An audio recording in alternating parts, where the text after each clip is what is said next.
Good evening and welcome everyone to tonight's next module of the 2021 Leadership Institute of the National Association of Negro Business and Professional Women's Clubs. We are so excited to have you with us for another wonderful session. We have such a treat in store for you, and I don't want to keep you waiting, so let's get moving forward. We are, of course, bringing you another one of our amazing professional and personal development opportunities through our lovely association. With that, we definitely want to welcome you to not only the 2021 Leadership Institute, but to a wonderful opportunity to enhance your leadership skills. Opportunities like this are one of many that our association does offer.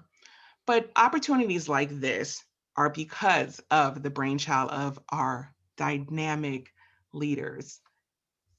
And we have with us, not only on the screen that you see these beautiful women, but they are actually live with us tonight.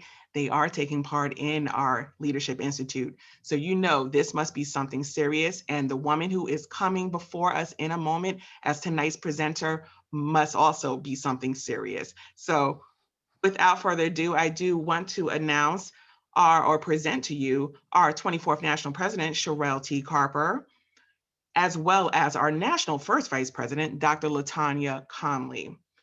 The Leadership Institute is one of our programs that is offered through our association, not only for our members, but also for our community as a whole. We are so happy to have leaders that are devoted to supporting our community, as well as providing opportunities to focus on developing and enhancing the leadership abilities of women, men, and youth near and far. The Leadership Institute is one of 3 institutes produced by the NANBPWC, Inc. We do have 2 additional institutes, the Entrepreneurship Institute, which will, I believe, be coming to you all shortly, as well as our infamous Technology Institute, which some of you who are here with us tonight have taken part in.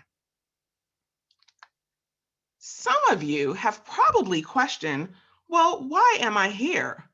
So it's probably one of these 3 points here. Possibly you're here to learn about current leadership trends to enhance your brand. Parliamentary procedures definitely is one of those. Possibly you're here to commit to applying learned strategies to enhance your personal and professional life. That could be one of the decisions you had to make for your own self and maybe why you are here tonight, or simply you are just trying to build your professional network. And from the names I've seen popping up in our participants listing, I know there are some amazing women here to really help build your professional as well as your personal network. So definitely make sure that you do communicate with one another tonight as we learn about tonight's topic. So if you have made a decision to be here, you must be in the right spot. So you are clearly here for Module 2, the key to effective governance, a primer for officers. So I do want to congratulate you on making that decision to be here with us tonight. Now, you have been hearing a voice behind the scenes. Some of you have possibly been communicating with that person as well. Well, that person that you are hearing is none other than myself, Cheryl McKay, who has been working behind the scenes to assist you all with the Leadership Institute. Just a little bit about myself, and again, just a little bit because it's really not about me tonight, but I am a New Jersey native, currently residing in Greensboro, North Carolina. I am a high school math educator. And most importantly, I'm a member of this beautiful organization, the NANBPWC Inc., since 2008, where I have served in various roles throughout the years. But remember what I said, it's not about me. It's about Darlene T. Allen, PRP, who is the national president of the National Association of Parliamentarians. Let me tell you a little bit about our amazing presenter tonight. I don't think you all are ready. I really don't think you are. Darlene T. Allen, PRP, is a member of the National Association of Parliamentarians, the NAP. She has been a member since 1998 and is also a practicing professional registered parliamentarian.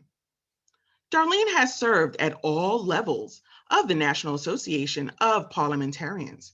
She is a past unit and association president and past district director. She has served as a national committee member and chair, and has also served on the NAP Board of Directors from 2011 to 2013, as well as 2015 to present day. Darlene has presented workshops at past NAP biennial conventions, training conferences, district conferences, and association and unit meetings. She is an instructor for the professional qualifying course and professional recertification course, which helps NAP members achieve and retain professional registered parliamentarian status. That's very important. But outside of NAP, she does have additional responsibilities. Darlene has held various board and leadership positions in several community, state, and national organizations and associations. She provides services as a workshop presenter, wait for it, meeting parliamentarian, that's not it, opinion writer, and bylaws consultant. Let me say that again, bylaws consultant. She is also a member of the American Institute of Parliamentarians. I told you all, you're not ready. You're not ready for her. But as we get ready for tonight, just want to leave one thing with you. According to one who is well versed in parliamentary procedure, they might say that this key tool to governance is one that an effective leader would have a great level of familiarity with. Actually, meeting procedures are more important than ever. Considering today's society, which has come to embrace the virtual platform, there are more people and more groups engaging in more and more meetings. Contrary to common perception, parliamentary procedure is not limited to Toastmasters meetings. Sorry for our Toastmasters out there, nor just governmental sessions. Just think of all the environments in which meeting procedures are essential.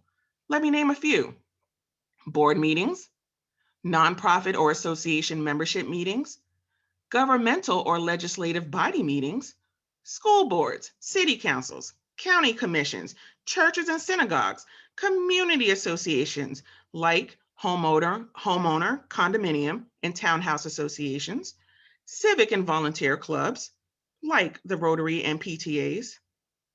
But I want you to also remember that organizations like our own, including business, professional, educational, and governmental, are subject to the principles and rules of common parliamentary law and should observe proper rules when meeting to properly transact business. And I want to let you all know that tonight will unlock, quote, the key to effective governance, a primer for officers. I told you, I'm not sure you all are ready, but I want to know, are you up for the challenge? National President Allen, I think they're ready. I'm not sure, but I think we're going to see.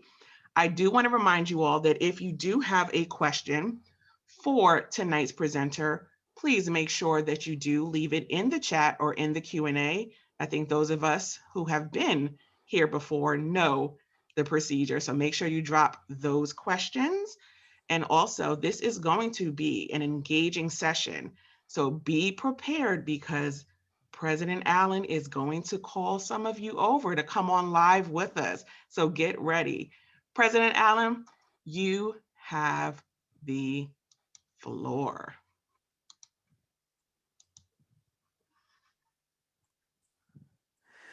Good evening, everyone.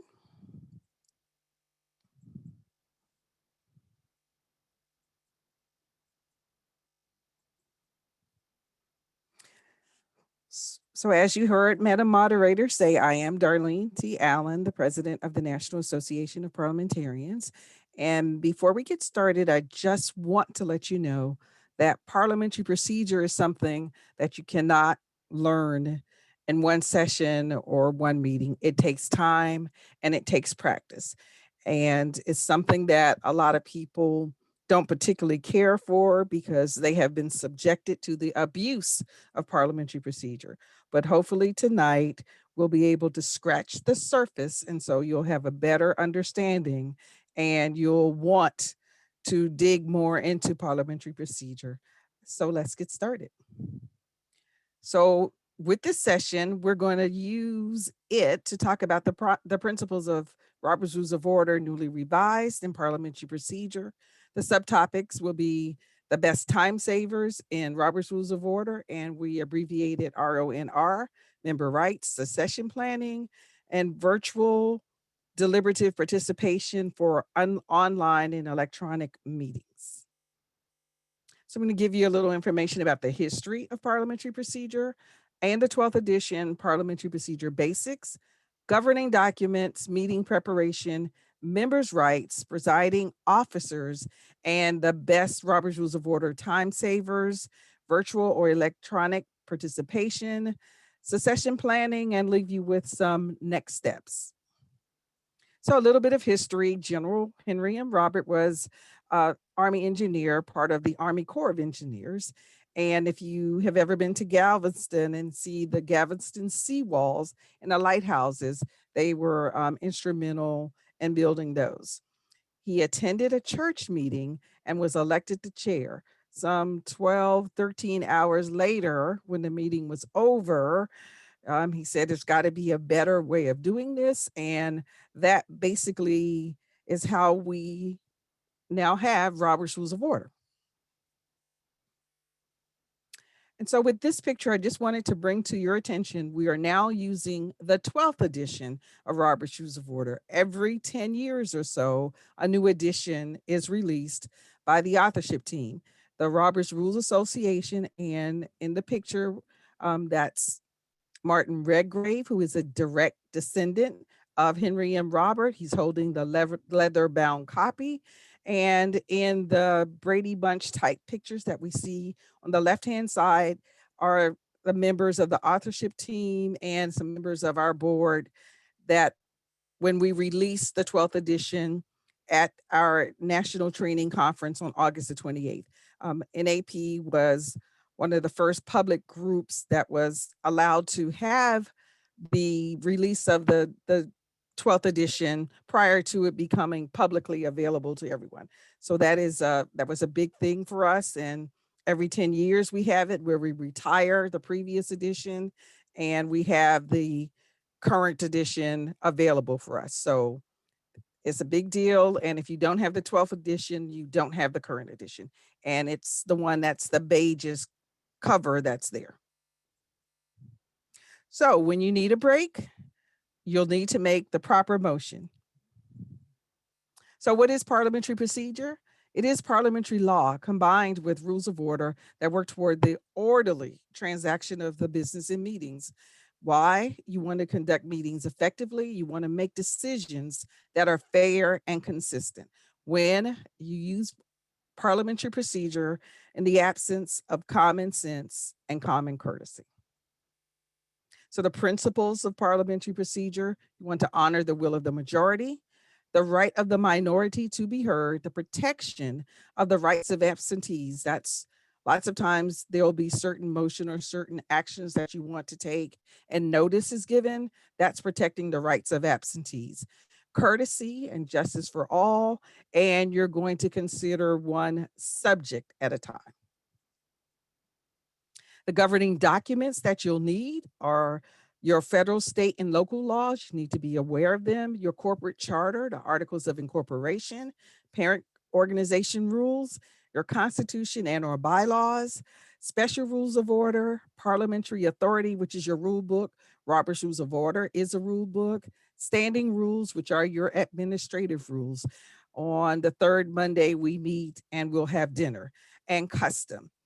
If you have a custom that you deem so important that your organization cannot survive without it, it needs to be placed in either the standing rules, the bylaws, or the special rules of order. Because if your custom basically is in opposition to any of those other rules, the custom falls to the ground. So if it's important, it needs to be in a place where it's protected. And as a parliamentarian, when I go into an organization or to serve a client, and I see that there are special rules of order, and you notice it is above the parliamentary authority. While you take advice and guidance from Robert's Rules of Order, if your organization believes that the particular rules don't fit your organization, you have the right to make changes and put them in your bylaws or your special rules of order. So Robert's Rules of Order is the guide. And it is not true that if your bylaws say one thing and Robert's Rules of Order says something different, that you have to follow Robert's Rules of Order when there is guidance in your bylaws that tells you otherwise. So we're ready for our first poll, Madam Moderator. I'm going to read the question. What is the name given to the tradition of rules and customs formed by centuries of trial and error to deal with meeting problems? A, parliamentary procedure, B, group interaction, C, resolution, or D, committee of the wholes.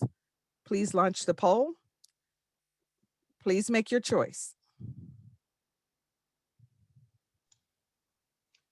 Ladies and gentlemen, the poll is on the screen for you. At this time, we want to make sure that everybody does get their vote cast. We have about 59% of you who have placed your vote. Madam Presenter, how much longer do you want to give them? We have about 75% of the vote in. Okay, well, has everyone voted who chooses to do so? Please close the polls.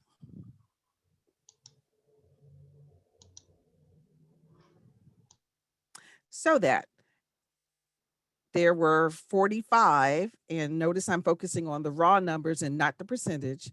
45 of the members that are present stated parliamentary procedure, which was answer A. 1, group interaction. 4, resolution. 2, committee of the whole. The answer is parliamentary procedure, which was answer A. Thank you. So the second poll question. The highest level of rules contained in a document of the organization is called A, special rules of order, B, bylaws, C, standing rules, D, ground rules. May we have the poll? Please make your choice.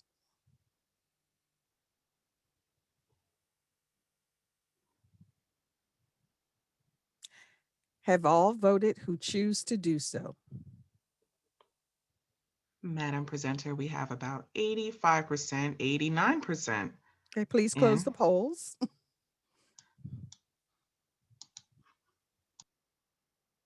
So there were 5 that answered special rules of order, 51 bylaws, 2 for standing rules, and no one chose ground rules. So the answer would be B, bylaws.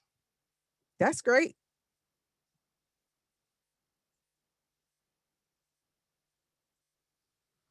So at this point, I will stop after each section to see if there are any questions. Madam Moderator, are there any questions for this portion that we just covered? At this moment, we only have one question, and this is from Patricia Poston. She has a question. Do you make a motion to accept the minutes and second it? She says it's been a controversial topic in her club.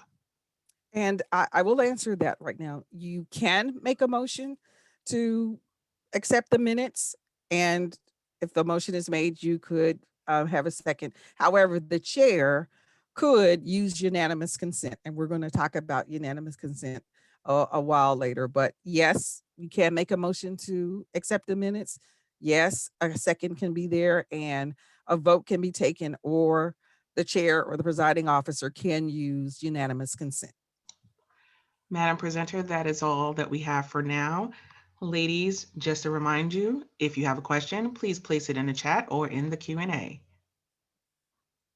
So I'll go on to the next section, and that is members' rights. Members have the right to attend meetings, make motions, second motions, and you see an asterisk there, speak in debate, you see another asterisk, and vote. Where you see the asterisks, all motions do not require a second, and all motions are not debatable, but those are the basic rights of members. And so, in order to make a motion, a member would stand to gain recognition from the chair. And of course, we're speaking of being in an in person meeting, and the member would stand if she is able. The member makes a motion, another member seconds the motion. And again, all motions don't require a second. The chair states or repeats the motion. At that point where the chair repeats the motion, it no longer belongs to the maker, it belongs to the body. The members debate the motion through the chair, and the chair puts the motion to a vote, and the chair announces the vote and the effect. So, why is that important for me to mention about the motion no longer belongs to the body? Because there are times when someone who made a motion would like to withdraw it. And it depends on where you are in the stages of making a motion, how you can withdraw it and with whose permission. So before the chair states your motion, you may withdraw it or change it. And that's we're talking about at steps 1 and 2. Once the motion has been stated or repeated by the chair, it becomes the property of the assembly or the body. You must request permission of the other members in order to withdraw it. And a motion cannot be withdrawn once voting has begun. So once the chair states it and repeats it, it no longer belongs to the maker, it belongs to the body. So motions, the key to motions is that motions have rank or precedence. And if you visualize the ladder that I have there, you start at the bottom rung and then you would go up the ladder for motions. And that's how you can determine among the 13 ranking motions, which motions are in order. So at this point, if you have your 2-sheeter that I sent ahead of time, that gives you the names of the motions and what their purposes are, if you could pull that out as I go through the motions here. So business gets on the floor in a meeting through a main motion. So a member would make a motion and another member would second the motion. While that main motion is on the floor, the motion to postpone indefinitely could be made and would be in order. And postpone indefinitely is the actual motion that you would use to kill a motion. While postpone indefinitely is on the floor, the motion to amend could be in order and could be made and seconded. While the motion to amend is on the floor, the motion to commit or refer could be on the floor and it would be in order. So we increasingly are going up the ladder. And so once you have a motion that's on the floor, any of the ranking motions that are above it could reasonably be in order. So you would go up the ladder. So to process them, the last motion made would be at the top, the fix the time to which to adjourn, and you would go down the ladder in order to dispose of them. You could dispose of it by voting it up, voting it down, sending it to committee, postponing it into the next meeting. But whatever you're doing, you would work your way back down the ladder. And that is the key to the ranking motions. There are 5 motions that everyone should know, and you have your sheets available. Call for the orders of the day. That is the motion that is made when you're in the meeting and you get off topic and off agenda. That is the demand of one member to get back to the agenda. Request for information, you may know it as a point of information. You have a question. You have to ask a question. You're asking a question about, you need further information. One member can do that and the chair will respond. Also, the parliamentary inquiry. You're asking a question. Is it in order to do this at this time? One member can raise a parliamentary inquiry. Point of order. A point of order, you believe that the rules have been broken. So a member can raise a point of order. The chair would have to make a ruling whether or not the point is well taken or not. If members don't agree with the ruling of the chair, a member would need to appeal, and an appeal requires a second. So through the appeal process, unlike all the other motions, when another motion is made and the chair is presiding, the maker of the motion would get the opportunity to speak first if she chooses to. Other than that, but when you're dealing with an appeal, the presiding officer gets to speak first and last in rebuttal, and every other member who chooses to speak only gets to speak once.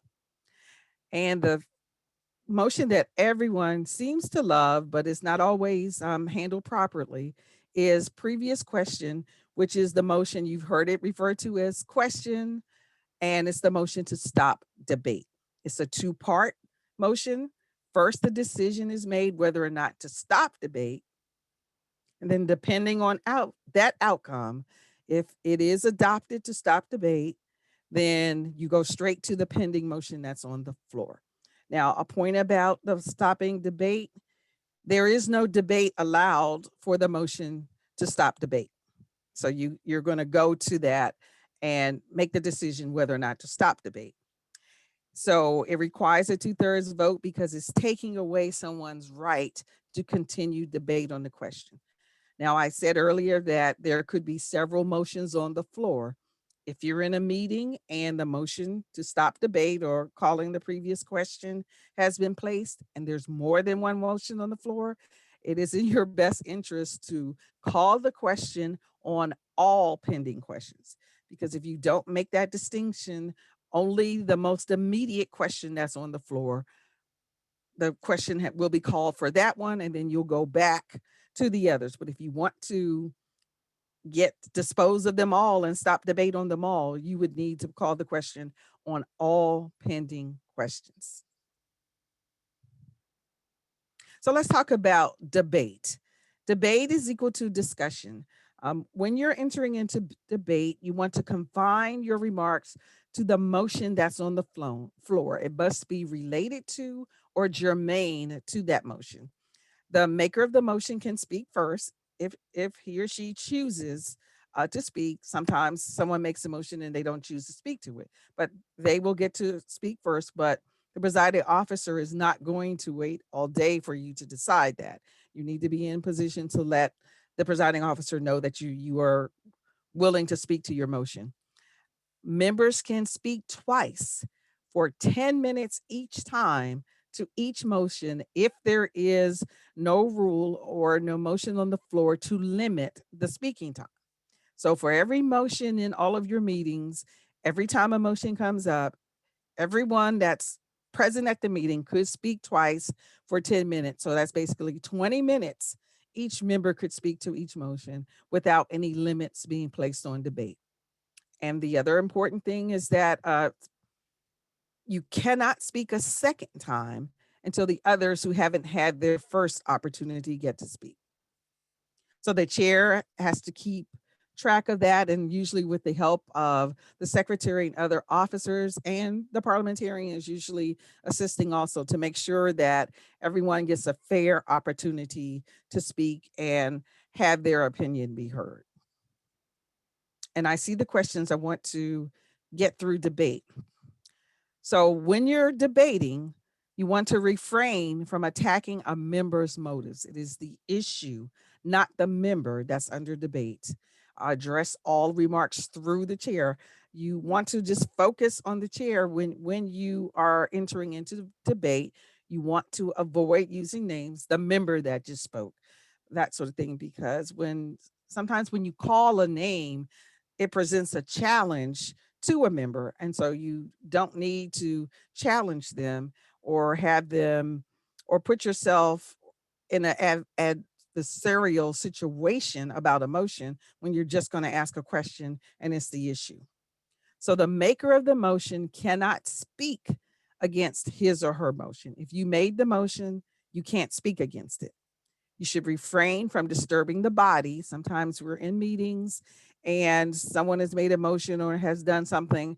Then they have a little group off to the side that's having a discussion. That is disturbing the body. Usually, someone that's sitting near that group that is engaged in sidebar conversation is interfering with someone else's being able to properly process what's going on. And the presiding officer may relinquish the chair to speak in the debate. If the presiding officer chooses to do that, he or she cannot return to the chair until the matter is disposed of. And the member parliamentarian should read RONR 12, section 4755. The parliamentarian does not have those same privileges unless your bylaws give the parliamentarian that particular privilege. If your parliamentarian chooses to speak in debate or tries to speak in debate, he or she needs to no longer be serving as parliamentarian, because you expect the parliamentarian to be unbiased and to be fair giving advice. So it's really incumbent upon the member parliamentarian, if you choose that position, unless the bylaws allow, you cannot enter into debate. You cannot make motions, you cannot second motions, you cannot speak in debate, and you can only vote by ballot. Decorum. If you follow the rules of debate, you should not be called to order. It is the issue, not the person, that is usually out of order. A motion is out of order. If it happens that a person is constantly being disruptive, the chair can call a member to order. If you still have members that are constantly being disruptive and the chair fails to do so, any member can rise and say, I call the member to order. And all persons who are present at a meeting have an obligation to obey the legitimate orders of the presiding officer. And I've put that section there so that if you're there and you are not obeying the orders of the chair or presiding officer cannot remove you. Only the members can remove you.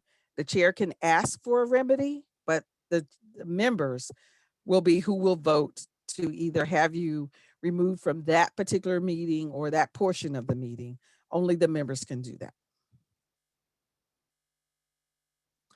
So I included the section for our abusive chair for you to read it out. When we get to the presiding officer and the tips, we'll talk about it a little bit more than that, but there is information there if you experience in other organizations a chair that is abusive of his or her powers, there is a remedy in Robert's Rules of Order.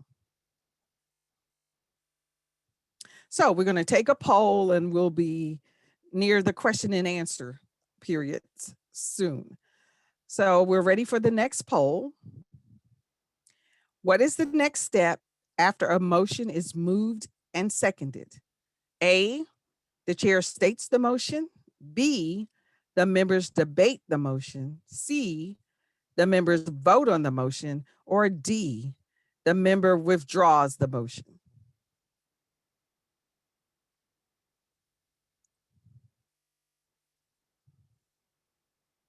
Please choose.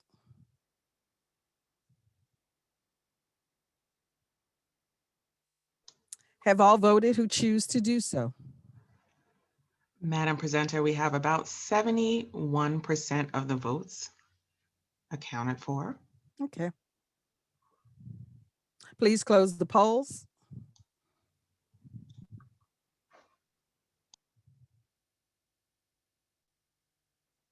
So 28 members said the answer was A, 9, B, 14, C, and 0, D. The answer is A. The chair states the motion.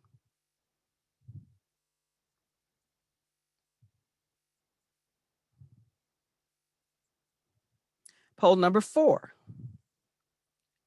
What does debate mean? A, discussion on the merits of the motion. B, disagreement about the motion. C, argument between two members. Or D, discussion on the motion from the presider. Please launch the poll. Please vote.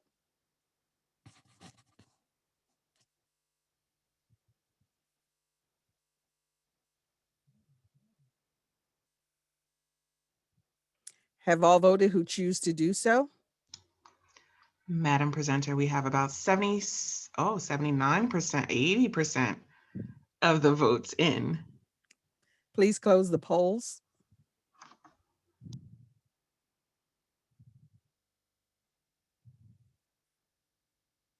We have 37 votes for A, 7 for B, 0 for C, 11 for D. The answer is A for poll number 4.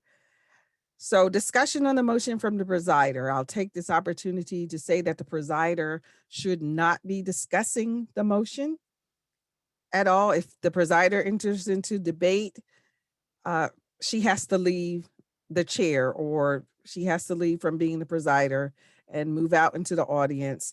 And usually the vice president or the next ranking officer, and in your case, it would be the first vice president, would continue with that part of the meeting until the matter was settled.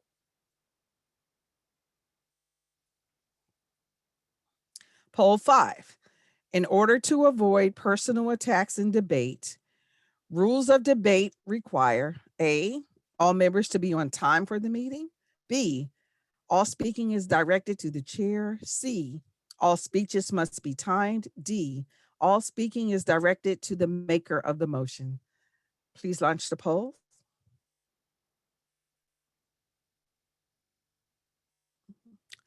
Please vote.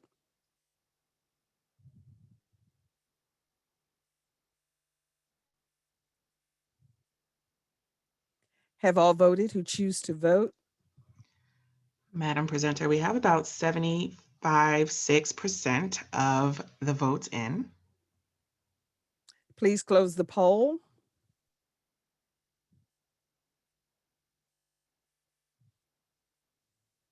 So we had 1 for being on time, that's A.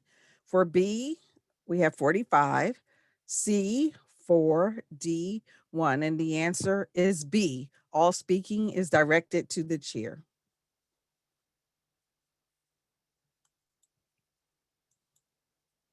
So now we can take questions. Madam Moderator? And we do have questions for you. We have our first question. I'm going to read all of these slowly. Definitely those of you who are with us this evening, if you want to jot down some notes for these questions and answers that are coming your way in a second, I would recommend that.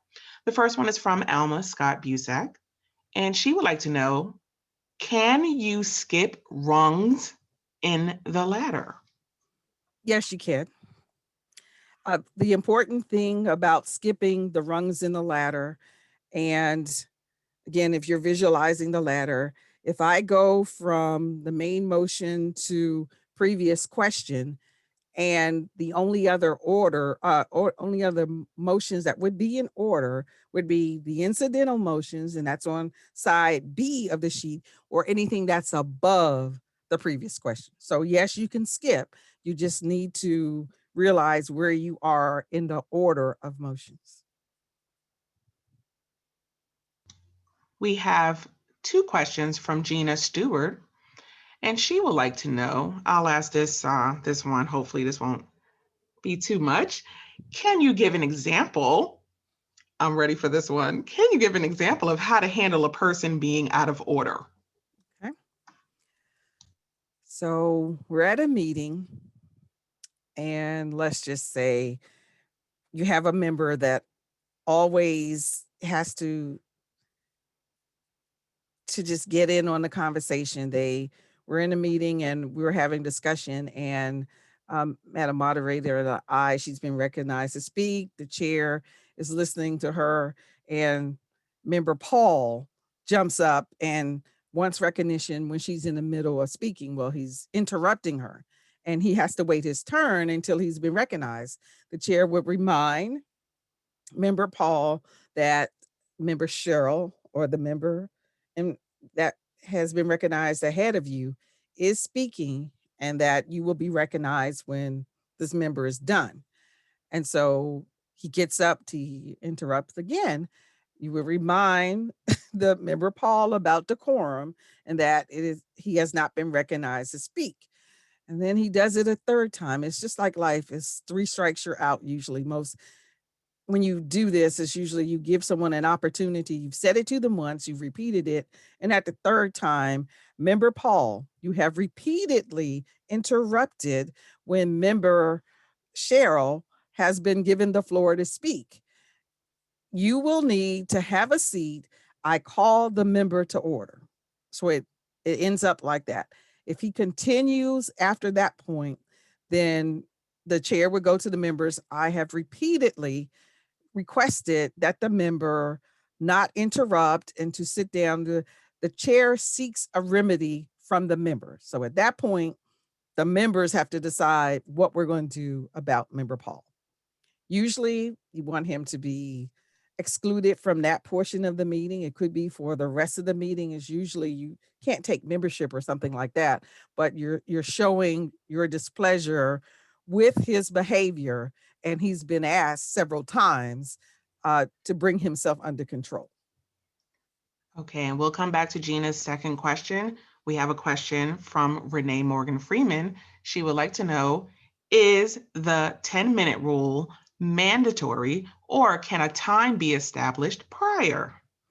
Okay, so I'll say the 10-minute rule is what Robert's Rules of Order recommends if there is no other rule in place.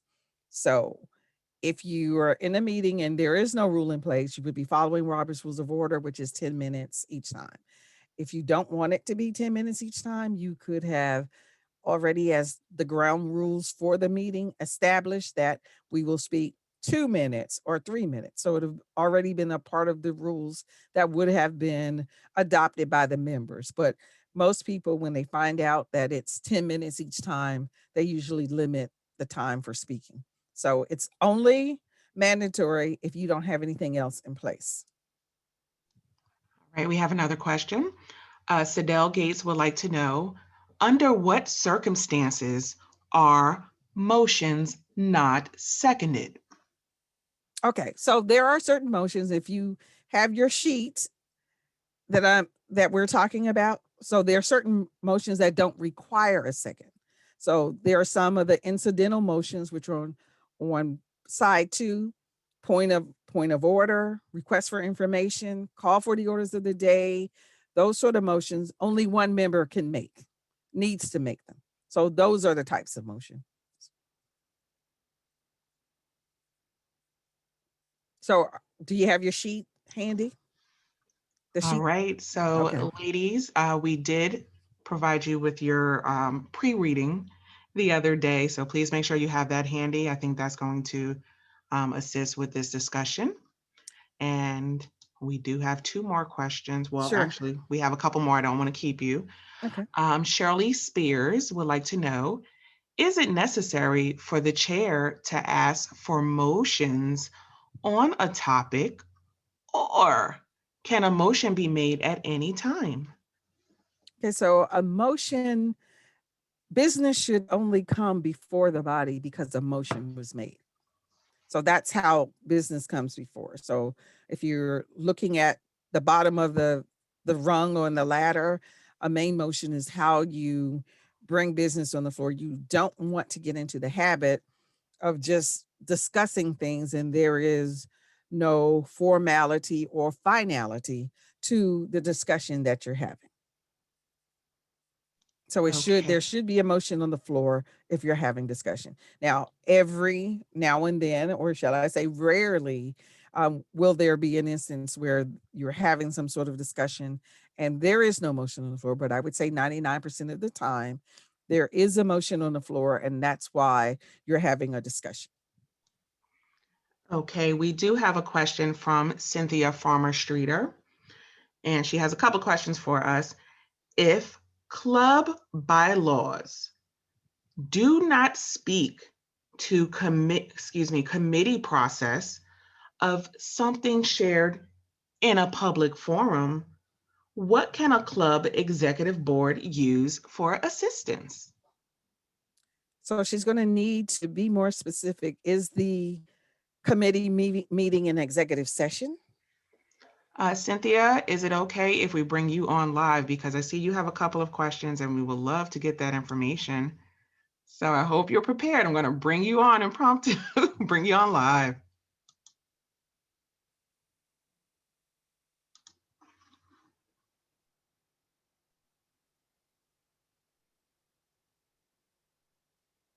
All right, Cynthia.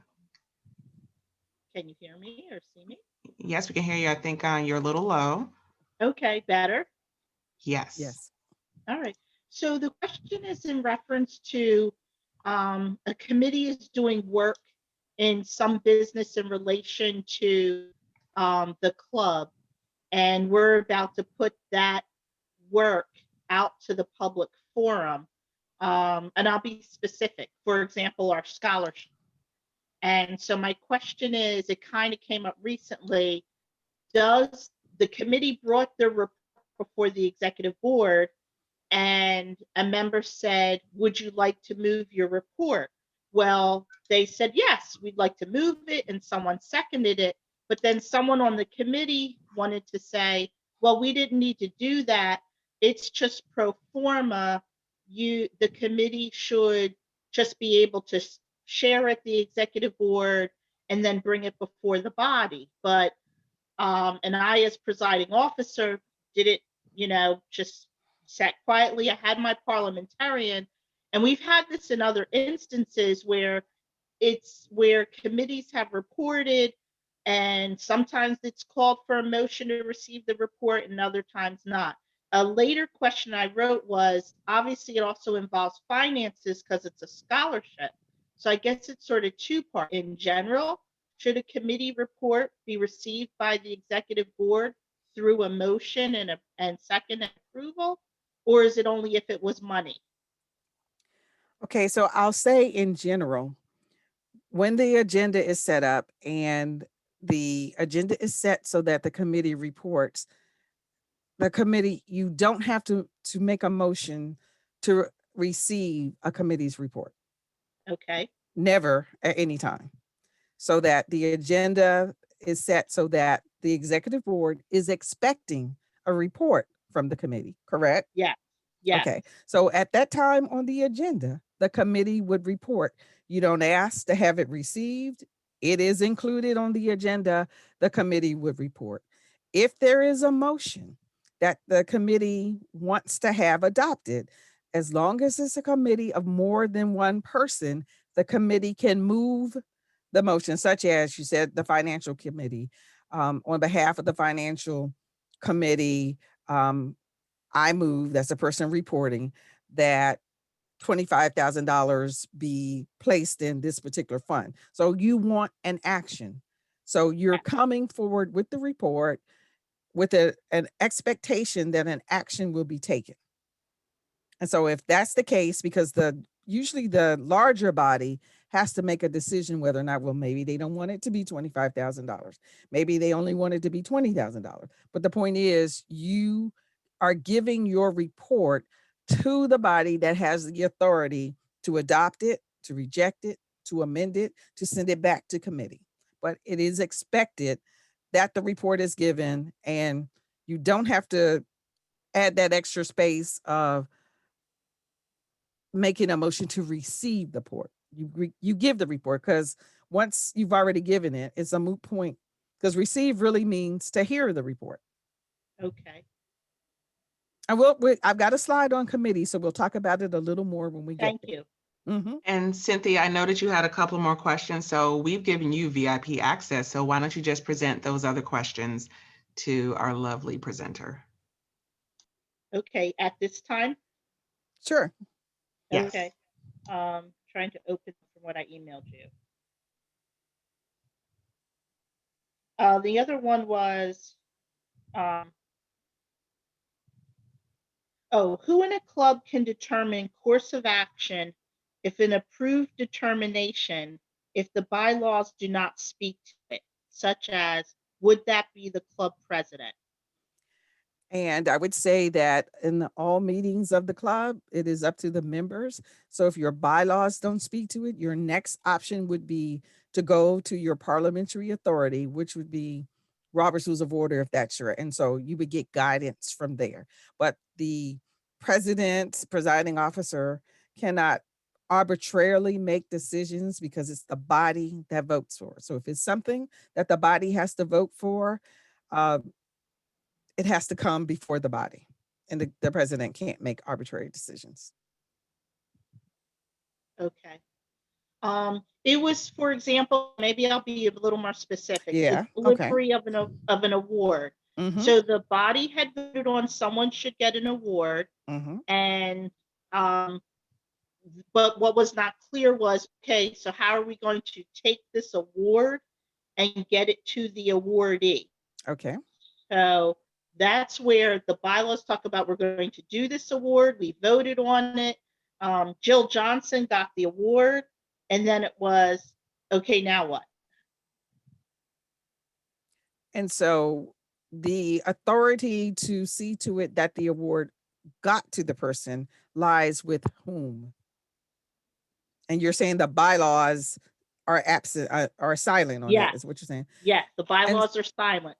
okay, so usually I would say under those circumstances, usually there's a secretary or someone that's responsible for the correspondence of the club. Yes, And usually things flow through the secretary. thank you, Mhm. thank you. See, when you're specific, I can answer specifically. I All right. understand. And Cynthia, was that all of your questions? Yes, I think we Okay, covered thank all of you. it. Yes, thank you. All right, you're welcome. And we have a couple more questions. Sure. We'll go to Gina Stewart's second question. Do people stand when they make an appeal like they do when they make a motion? And also, does the board make a decision if standing is necessary? And I would say it depends on the size of the group. If it's a large group, more than a dozen people there, you probably need to stand in order to get recognition. But if you're a small group, you can certainly raise your hand or some sort of gesture to get recognition. And so with the appeal, if it's a large group, you want to get recognition to speak. That's the whole point of the standing. Other than that, if your group, your board, or your body has another mechanism by which you can be recognized, then you use that. Okay, and we have two more questions. Glow Ivory would like to know if there has been a vote and the vote has been by voice and members feel that the chair was biased in calling the vote, can a member call for a hand or ballot vote? And so that's where division comes in, and that's on the B side of the chart that I distributed ahead of time. It tells you the motion that could be used when you're doubting the results of the vote. Mhm. So yes, you can call for a division, which means that's a notice to the chair that he or she needs to retake the vote by another method. Not that it necessarily needs to be counted, but if I'm processing a division, I'm going to go ahead on and have it counted while we're doing it. Okay, and from Renee Morgan Freeman again, I believe that this is in reference to another point from earlier. She said, therefore, if there is an amount associated to the committee report and it is received, Does that mean the associated finances are accepted without taking any action to move? And there's confusion about received and a motion. And again, if your report is on the agenda to be given by your committee, there is no reason to have a motion to receive it. All receives means is to hear it.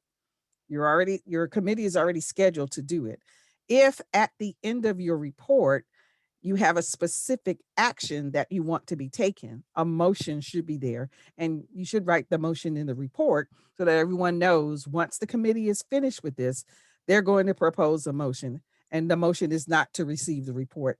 It's to take this particular action that we're going to be discussing. So they're two different things. Just discontinue a motion to receive it, because all that means is to hear it. All right, and we have one more question. Mhm. And before I present this question, I just want to let everyone know, and Elizabeth, this is in response to your question. I will post a link to give you access to the handout that our presenter, President Allen, has given us earlier this week. So please look for that in the chat in a few minutes. And we have a final question, and this is from our national president, Carper. She would like to know, and I think this is a great way to end this portion. Does the 12th edition of Robert Rules of Order address virtual meetings? There is an addendum that came out because, quite frankly, the book was already in print and at the publisher, and the pandemic hit because they work on this book to be ready every 10 years. So they went back and put an addendum. There's a link to the addendum on our NAP website.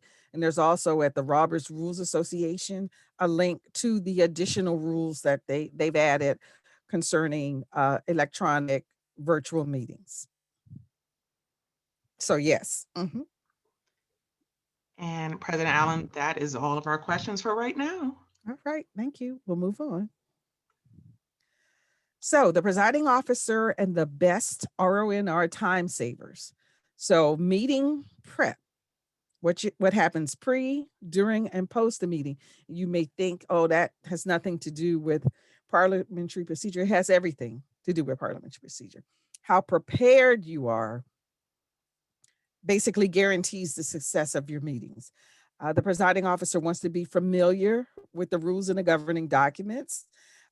She should have a copy available. So not only the secretary, the presiding officer, and the members should have a copy of their documents. So that's bylaws, standing rules, your copy of Robert's Rules of Order should be at hand. You want to use a standard order of business or an agenda. Use a script. I use a script as a presiding officer because it helps you stay on track and not forget items that you need to make sure that you're addressed before the meeting. And you want to prearrange assignment. So where you can, because you've done the agenda ahead of time, you know the things that are going to be occurring at the meeting, you can already assign it. You know you're going to have a vote. Then you have the tellers committee or the people who are going to be distributing and counting the ballots. All of those things you want to make sure you have ready ahead of time. So that prep work is very, very important for your meeting. You can request motions in writing that are long or complicated. One of my first clients was a church, and we had a member in every meeting, that person would get up and they would have this long and convoluted motion. And then they would be really offended because the secretary could not capture it, because every time he repeated it, he said something different. And so finally I said, just hand him this piece of paper and let him write it down. Even he couldn't capture it correctly. But the point is, the secretary can ask that a motion be in writing, and certainly the presiding officer also.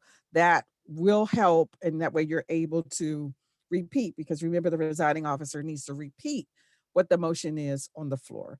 And there's nothing worse than, and I'll be honest with you, going through that and having someone write it, and then the next month when you're reviewing the minutes, they're like, well, that's not what my motion was. And by having it written, you can go back and say, well, no, you wrote it And this is the motion that the members voted on. So it does help you with those long and complicated motions.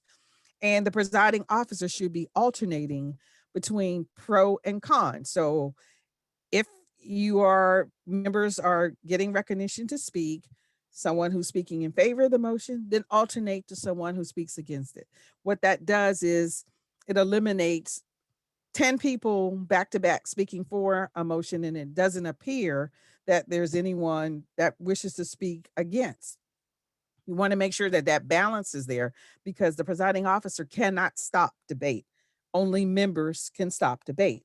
And at any particular point where we've got 10, 15 people say the same thing over and over, the chair can say, there appears to be a similar sentiment, whatever. Is there anyone that wishes to speak against? So he or she is kind of navigating through that, and hopefully members are saying, oh, okay, yeah, maybe we need to cut debate off because everyone is saying the same thing. So the presiding officer is a facilitator. And so that's what he or she needs to do in order to help the meeting move along. So alternating the debate is really a good thing. And then also making sure that you consult with the parliamentarian before the meeting and during the meeting if you need to, and certainly after the meeting. All of those things are going to be important. So to prepare for the meeting, is it necessary to have the meeting, be it face-to-face or through virtual or electronic means? In-person conference call or web-based meetings, you want to make sure that you review your bylaws to have that there. So I'll mention this again later, but I want to mention this now. Through the pandemic, there were a lot of organizations that did not have in their bylaws the ability to meet by virtual or electronic means. And quite frankly, I ran into an organization earlier today. They literally have not met since the spring, and they happen to be located in the DC area. And what I had to tell them, I had to refer them back to that hierarchy of the governing rules. The nonprofit code in Washington, D.C., they updated, amended it so that nonprofits could indeed meet virtually, or I believe the actual wording says without regard to geography, so that they could finish some of the business that was pending, election of officers, those sort of things. So I would say make sure that if your bylaws are silent on it, make sure you check out your state nonprofit code, because quite a few states have indeed provided the remedy for organizations so they don't have to sit around and just wringing their hands because they don't know what to do when the state has provided an out for them. You want to make sure that you review the last set of minutes in order to give you direction. Again, review the bylaws, any special rules. The draft minutes and reports, they should be ready. They should go out ahead of the meeting so that everyone, just like we sent out the motion cheat sheets ahead of the meeting, so that members could have it ahead of time and get to review it, prepare an agenda and a script. And if you're meeting face to face, you want to make sure that you've arranged the room to provide the best environment. And something that we're all doing right now, we have to check the IT connections, because technology being what it is, it can just do whatever it wants to. It has a mind of its own. And there have been many instances where we've seen that. So we want also to be concerned about the quorum, which is the minimum number of members who must be present so that business can be legally transacted. Your bylaws should contain your quorum information. If your bylaws don't contain it, then you would go to your parliamentary authority, which will give you advice on what the quorum should be if there is nothing written in your rules. So while you're in the meeting, it's key to start and end on time. I actually belong to an organization where I live in the Washington, D.C. area. I work in Bethesda. And so I could get from Bethesda to where our meeting was, and I would be there taking public transportation before anyone else who drove. And so the meeting was supposed to start at 7. I would get there, I'm there 6:45. Then people start to come in at 7:15. And so the chair decided, well, we'll just wait to 7:30. Well, each time you do that, 7 o'clock now became 7:30. So start the meeting on time. And there are items on the agenda that are non-business items that you can review. And when we get to the sample agenda, I'll go through that. But you don't reward people who constantly come late for the meetings. You start it, let them miss something. They'll start to come on time. So you want to have tellers in your minutes approval committee, your timekeeper in place. If you're going to be timing how long a member can speak, if you're moving away from that 10 minutes for each motion, then you need to make sure you have a timekeeper in place at the start of the meeting in order to keep time. You have your toolkit ready, the things that you're going to need. We talked about having the bylaws, and you may need a gavel, you may need blank ballots, those sort of things. All of those things you want to have ready because you don't know what may happen in the meeting. You want to follow the agenda. And we know now that if you get off agenda, a call for the orders of the day is what can help you get back on. Use your script. And the number one thing I think that helps in a meeting when you have distributed reports ahead of time of the meeting, do not read the reports aloud because they went out ahead of the meeting. And that is the number one time waster. You sent it ahead of time. The person reporting may want to get to a quick couple of highlights, or it's the motion at the end of the report that's important. Give them a few minutes to review it silently, but you don't read the whole thing. Oh, it's counterproductive to sending out reports ahead of time if you're just going to read them when you get to the meeting anyway. You haven't saved any time. So our navigation tool, the agenda, and the acronym that we use for this is Mrs. Sun. So this is a sample order of business, a call to order, the program or any ceremonial matters, whether or not you have a prayer, an inspiration, the flag salute, those sort of things are what we're talking about. So the adoption of the agenda is actually the first item of business. And if you have a regular order of business, there are organizations that believe that they don't need to adopt the agenda and they only adopt it if there are going to be changes to the agenda. That's fine. But the point to it is members should know what's going to occur in the meeting. So an agenda should be available.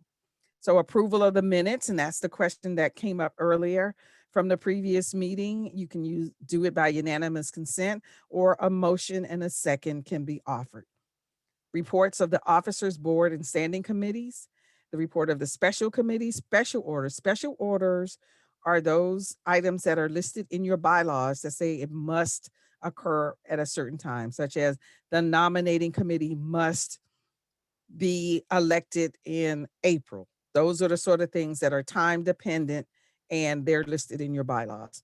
Unfinished business and general orders. Notice it didn't say old business because it's unfinished. You didn't finish it from the previous meeting for whatever reason. It's not old. It's unfinished and it gets placed on the agenda for the next month. New business. You probably will, the chair will have the least amount of control over new business because something could have happened during the other items of business that basically have gotten you to the point where, oh, well, we need to put this motion on the floor because something occurred earlier. So all the other items, the presiding officer should have a pretty good idea of what's going to occur. You saw the reports of the committees. You know which committees are going to report. They aren't on the agenda. If you know in advance that they don't have a report, you put those on the agenda that you expect a report from, even if it's just a report for information. And any announcement and adjournment. And the presiding officer does make note of whether or not a quorum is present before the meeting starts. And I see that we have questions, but we're going to get through to this. So the presiding officer must appear to be fair and unbiased. Use a script to conduct the meeting, and you do not debate from the chair. You leave the chair if you must debate and return when the matter is settled. So that means that the first vice president would take over the chair until the matter is settled. And the presider may vote by ballot, or if it will affect the outcome. And that's usually make or break a tie unless your bylaws say something differently. So the language that you would use, it is moved and seconded to, and that's how you process the motion. Are you ready for the question, or are you ready to discuss? Now, I have moved most of my clients away from saying, are you ready for the question? The reason being, in the steps to making a motion, it's said twice. The first time when you say, are you ready for the question, what you really mean is, are you ready for discussion? The second time when you say it is, are you ready to vote? When you're in with an organization that can't determine where you are in the steps, the presiding officer asks, are you ready for the question you're about to discuss? And then someone says, unreadiness. Well, we're about to discuss, so that's okay. So it's less confusing if you say, are you ready to discuss or debate? Because at that point, everyone knows that we're going to talk about this matter first before we get to the point where we're going to vote. So making that distinction does keep down the unreadiness, people just shouting unreadiness when we're about to discuss it, we're not about to vote. And then the ayes have it, and the motion is adopted, and we will do, and whatever the action is, or the noes have it, and the motion is lost. And when you're finished with that item of business, it's the next item of business.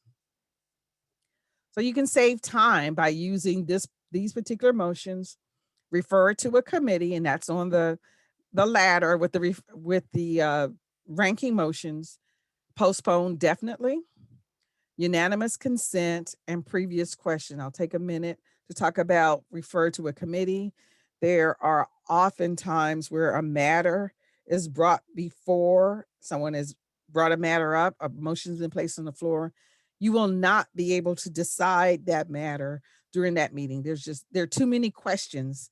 There are too many unknowns. The best option would be is to send that matter to a committee. And you do that, you can send it to a committee that already exists. If you're talking about money, it can go to the financial committee. Or if it's a new matter that you're talking about, you can create a special committee. So send it to committee, especially when you're not going to get an answer to the question on today's meeting, because there's just so many unanswered questions. Postpone definitely. That's another option.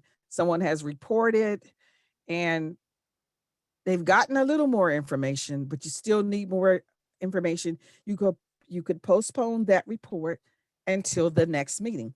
There are time limits of when you have to bring it back, but for the most part, just knowing that you can postpone the matter to later in this meeting when you can gather more facts, or to the next regular meeting.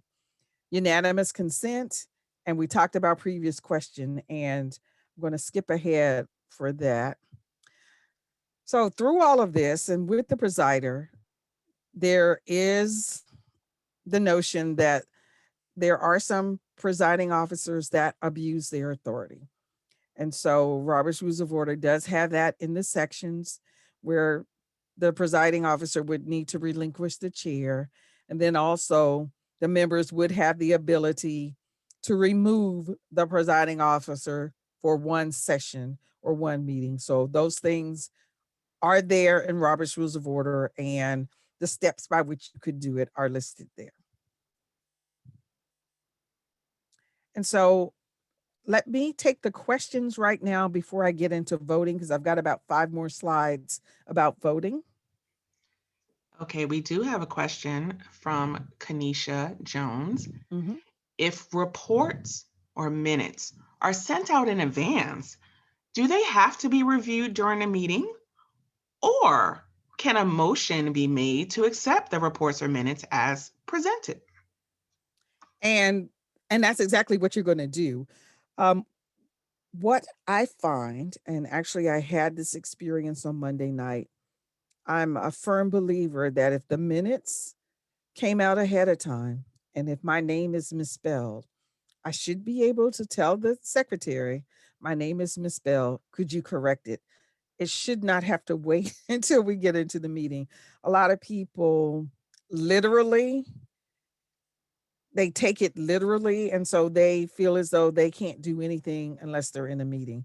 But there's just some simple things that only make common sense, because when minutes go out ahead of time, they're in draft form. So if I've misspelled everyone's name, and when you get to the meeting, you should expect to see the second draft of the minutes where I've made the corrections. So if everyone has read the minutes ahead of time, as they should, you're only going to be looking for substantial errors that are in the minutes. And so you give them a minute, you have the language that you use, and if since there are no corrections, the minutes stand approved as distributed. And then you move on.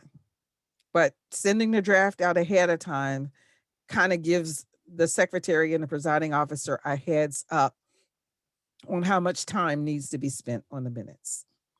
And the same for reports. Usually reports can be for information, and there's usually factual information that's there. And when you get to the meeting, there may be questions about how the committee arrived at a particular decision or recommendation. So that's why there's usually discussion there.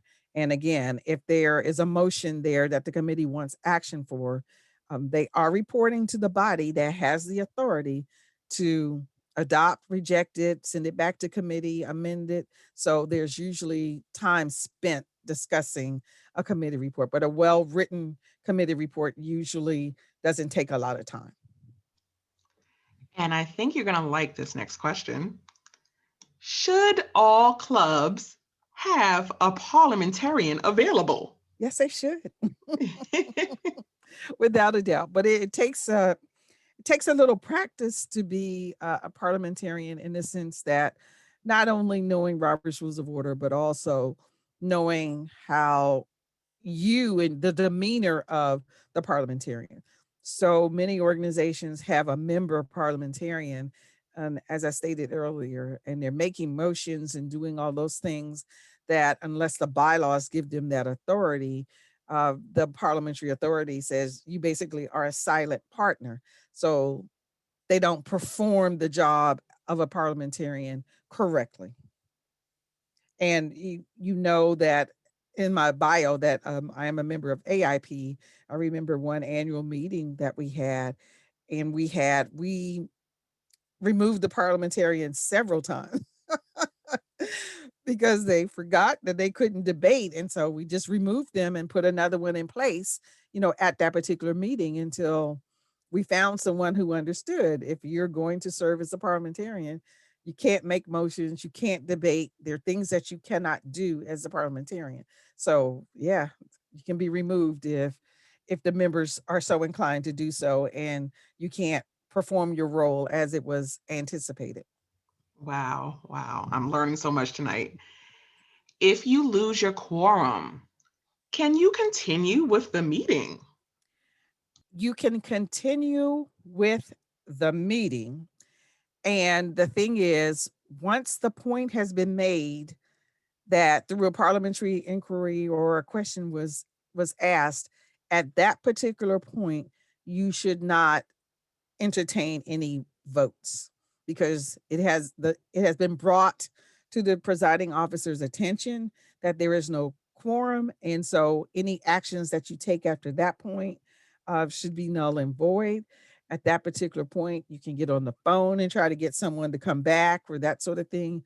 But once it's been brought to the attention of the presiding officer, no more action. Reports can be read, discussion can probably have, you cannot vote. You should not vote, because if you vote, and when your quorum is present at the next meeting and the members that are there disagree with the decisions that are made, you could be held liable for it. Madam Presenter, you are birthing a lot of interest from these participants tonight. They are, I just blinked my eyes and all of a sudden so many questions popped up. Next question. What is the Minutes Approval Committee? Okay, so the Minutes Approval Committee, and we have one at NAP. We have it for our board meetings and for our annual biannual convention. The secretary takes the minutes, and then you have a committee that should also be taking notes while they're in the meeting. And once the secretary finishes with them, the minutes, he turns it over to the committee. And so the committee is reviewing them. They've also been taking notes, and they give back to the president, excuse me, the secretary, the copy if they believe there's certain changes because their notes say this is what happened, that's what happened, whatever. So that's a way by which a small subordinate body can approve the minutes and they don't have to go through the large process. But even once the minutes have been approved by the Minutes Approval Committee, if you find errors, they can always be amended. But that's the committee that handles it so that the larger body doesn't have to do that. You've selected a committee to do that. But the key is they also take notes in addition to the secretary's notes. Okay, and so if the minutes are accepted as distributed in advance, there is no need to have a motion to forego the reading of the minutes, or she followed up or accepted by consent. And so when you're in the meeting and they've been distributed ahead of time, what the chair is asking for, if there have been if there is no process by which small corrections can be made ahead of time, basically the presiding officer is asking for corrections first. And if there are no corrections, they can use unanimous consent. And once I get to unanimous consent, you're going to see just how easy it always is. It doesn't take any time. If there's no objection, the minutes stand approved as distributed. You hear no objection, the minutes stand approved. It can really go that quickly. So it really does not need to take the time that it's taking if unanimous consent is used. All right, and we have a question in regards to Robert's Rules of Order. Does Robert Rules of Order speak to how much time reports must be sent prior to the meeting? And no, it does not. That's up to each organization. I would think at least a week before would be reasonable. Okay, and our final question. Currently, and this is from our national president, currently there is a national directive addressing virtual meetings because the bylaws are silent. Should the directive be incorporated into the bylaws? Yes, they should be. Quite a few organizations have indeed incorporated them in their bylaws at their first opportunity, even though they're meeting electronically, because again, they've also consulted their nonprofit code. And at the first in-person meeting, you would ratify the decisions that you made before the bylaws had given you the authority to meet electronically. So the motion to ratify would come into play. And that is all of our questions for this segment. Okay. So now let's talk about votes and how you determine votes. A majority vote, more than half of the votes cast. One more, two more, it doesn't matter as long as it's more than half. A 2/3 vote, twice as many votes are either for or against when you're taking a vote. The plurality vote is the largest number of votes received when there are more than 3 choices. And that's usually done to prevent having to reballot so many times, because when you have a large number of people running for a position and majority vote is what elects or what makes a determination, you usually end up reballoting several times until someone reaches a majority. And that's where the plurality vote would come into place. If your bylaws say present and voting, it means that you're here at the meeting. It doesn't matter whether it's a virtual meeting, whatever, and that you choose to cast a vote. That's one of the reasons why when we were taking the polls and when Madam Moderator was saying, oh, 79% or whatever, my concern wasn't that 100% of the people were voting, but rather the opportunity to vote was there. And at a specified time where I closed the polls because it wasn't necessary for everyone to vote, just that everyone had the opportunity to vote. And then present, if the particular vote, and this would usually be in the bylaws, there may be certain items that are dependent upon the number of people who are present. So the number of people who are here at the meeting. And that can make a determination. That's a numerical difference when people who abstain can affect a vote that is dependent upon the people who are here at the meeting, as opposed to here and choosing to vote. And so even tonight, with 71 people being on and only 45 people may have voted, that was fine because those were the people who were choosing to vote. But if the requirement was that a majority of the people present and there's 71 people, we needed to have 37 people, you know, that sort of thing. So numerically, it makes a difference based on whether it's present and voting or the number of people present. So just to be aware of the math that's involved in that. So order a ballot vote. And I've included this slide because I've found that there are times when there's a matter that's on the floor and the presiding officer knows that it's a controversial item, and he or she can preempt things by saying, and we will vote by ballot on this matter. Because usually when someone is voting by ballot and they realize that no one can see what their choice is, they vote their conscience. And then there may be other times where the presiding officer did not uh, prepare for a ballot vote, but members may realize that we probably need to vote by ballot. So this is the procedure that you would follow. The actual words to use, I move that the vote on the pending motion, you can say, be taken by ballot. It requires a second. It cannot interrupt, meaning it has to be your turn to speak. It is not debatable. You don't have discussion about it. You can amend it, and it requires a majority vote. And one of the other characteristics that it can be reconsidered, that's more than we need to talk about tonight, but just, you know, as you learn parliamentary procedure, those things are particular. But this is a good method by which could be used in a meeting when, again, you're in a meeting and you can tell that this matter is going to give someone heartburn, and voting by ballot may help. So if you're voting by ballot and you're in a meeting and you're using paper ballots, you would need a tellers committee. So the tellers are not on the ballot. There's no personal relationship to anyone on the ballot. They're usually counting the votes and also distributing, collecting, and counting the ballots. The head teller is not on the ballot. No personal relationship to anyone on the ballot. And they're helping to organize and collect the counting, collected in the counting of the ballots. They're going to verify the counts and arrange from highest to lowest on the teller's report and reads the report without declaring the winners. And it's important that if you're using tellers with these platforms, they do indeed, as you saw for the polls, they do the counting for us. So we just need to arrange them. And you should always use the raw numbers as opposed to the percentages.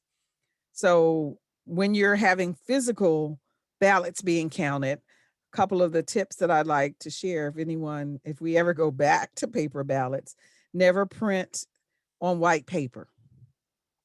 Some years ago that I was working with some groups, at the point I was the head of the PTA in the city. And so we were going to help us PTA out. So it was going to be a contentious election because it was just a lot of undercurrents. And so I called the PTA president and I said, what color are you printing the ballots on? She said, oh, I was going to use white paper. I said, no, use any other color other than white. So she used a lime green. We get to the school and I had some other officers with me. We were going to assist in the process. I open up the ballot box. There are ballots already in the box and they're on white paper. Well, that's trash at that point because the official ballot that you had to sign in for was printed on lime green paper. So I went over to the trash can and just dumped it because whomever submitted those ballots had not gone through the process where, again, they were checked off. We knew that that ballot was submitted by someone who was entitled to vote. So when you're working with paper ballots, you need to have those kind of precautions in place because people do the darndest things and you just want to make sure that you're protecting the integrity of the process. And their particular bylaws said that you had to be present in the meeting in order to vote. So you could not have submitted a ballot prior to the start of the meeting. So those sort of things you need to kind of think about when you're using paper ballots. The color of the ballot may make a difference. So this is what a teller's report looks like, and this is for yes or no votes. The number of votes cast, the number necessary for adoption, which would be in a majority. You would write in the number of yes votes, the number of no votes, and the number of illegal votes and give the reason why. You could have had 3 votes that said yes and no checked off, or that said maybe, or some other thing that they wrote. So you want to make sure that you record that because even though they may have been illegal votes, they are counted in the number that's necessary for election because the ballot was submitted and there was a marking on it. And so when you have candidates, the number of votes cast, the number necessary for election, majority, you put the person's name and what they received both times. And when you arrange them, you put the one who received the highest number of votes first and then the second, and any illegal votes and the reason why. What kind of illegal votes could you have? Minnie Mouse, Donald Duck, fictional characters. You would record that. They will be included in the number necessary for election, but you're making sure that everyone knows that they're illegal votes. When someone writes in fictional names, those are protest votes, are basically what they want. They did not want to vote for anyone on the ballot, so they made up someone. But because a ballot was submitted, that's going to be important. What is not of great importance is when ballots are submitted and the direction said put an X and they put a check. No, you don't disqualify a ballot because of that, because the question becomes, can you tell who the member intended to vote for? And there are people, again, it said a check, they put an X or they circled, but you could tell who they were casting their vote for. And that's where tellers need to basically focus on. Who is it that they chose to vote for? And is it evident? And even though it's not an X or a check, it is evident who they intended to vote for. So tellers need to move away from the person didn't follow directions. I think in this day and age, we find that there are some people that have learning disabilities. And so they didn't notice that it said put an X or a check. So that's going to be important that tellers pay attention to those sort of things and focus on what the intent of the voter was. So now we get to unanimous consent, and I see that you've got questions, but I want to get through this. So it is a way of deciding without taking a vote. The presider says, if there is no objection, we will adopt the minutes as distributed. We will adopt the agenda. We will, and that's how you get through it. And it goes very, very quickly usually. And the response to if there is no objection is no response. So if you're not objecting, you say nothing. There should be silence. So hearing no objection, we will do such and such. Because if one member objects, just one, the chair proceeds to opening the floor for debate if the motion is debatable. And it is recorded in the minutes as without objection, the minutes were approved as distributed. Without objection, such and such and such and such. So that's how it's recorded in the minutes.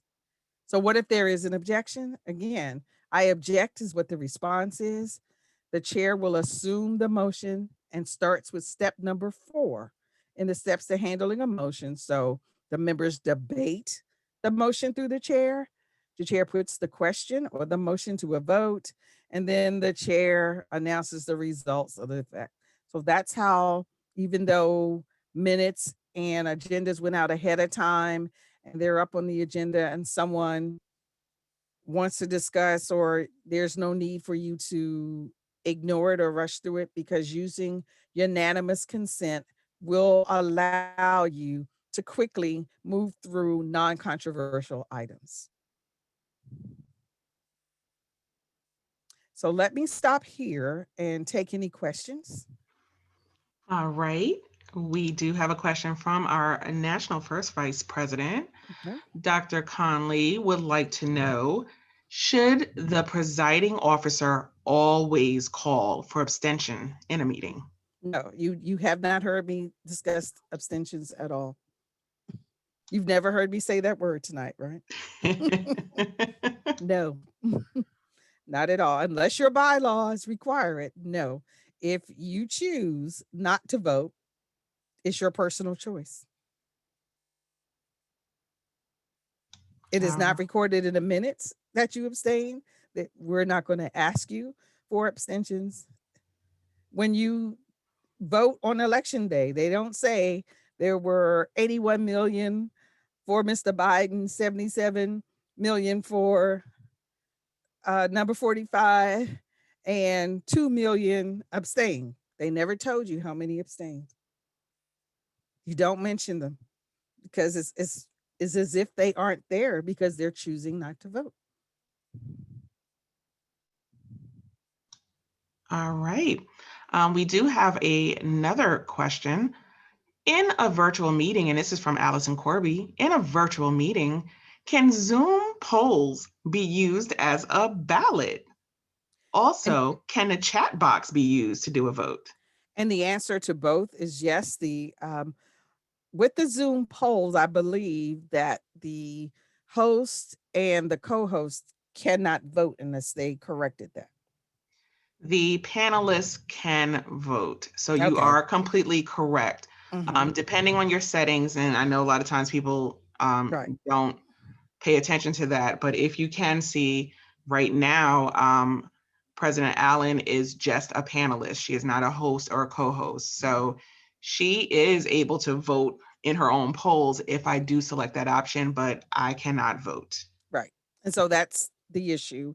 And then for the chat, yes, you can do it for the chat. It will require to have a separate team, I believe, doing the actual numbers, because I believe lately there's been a snafu with the yes and no buttons, because you used to could do that and it would give you a tally.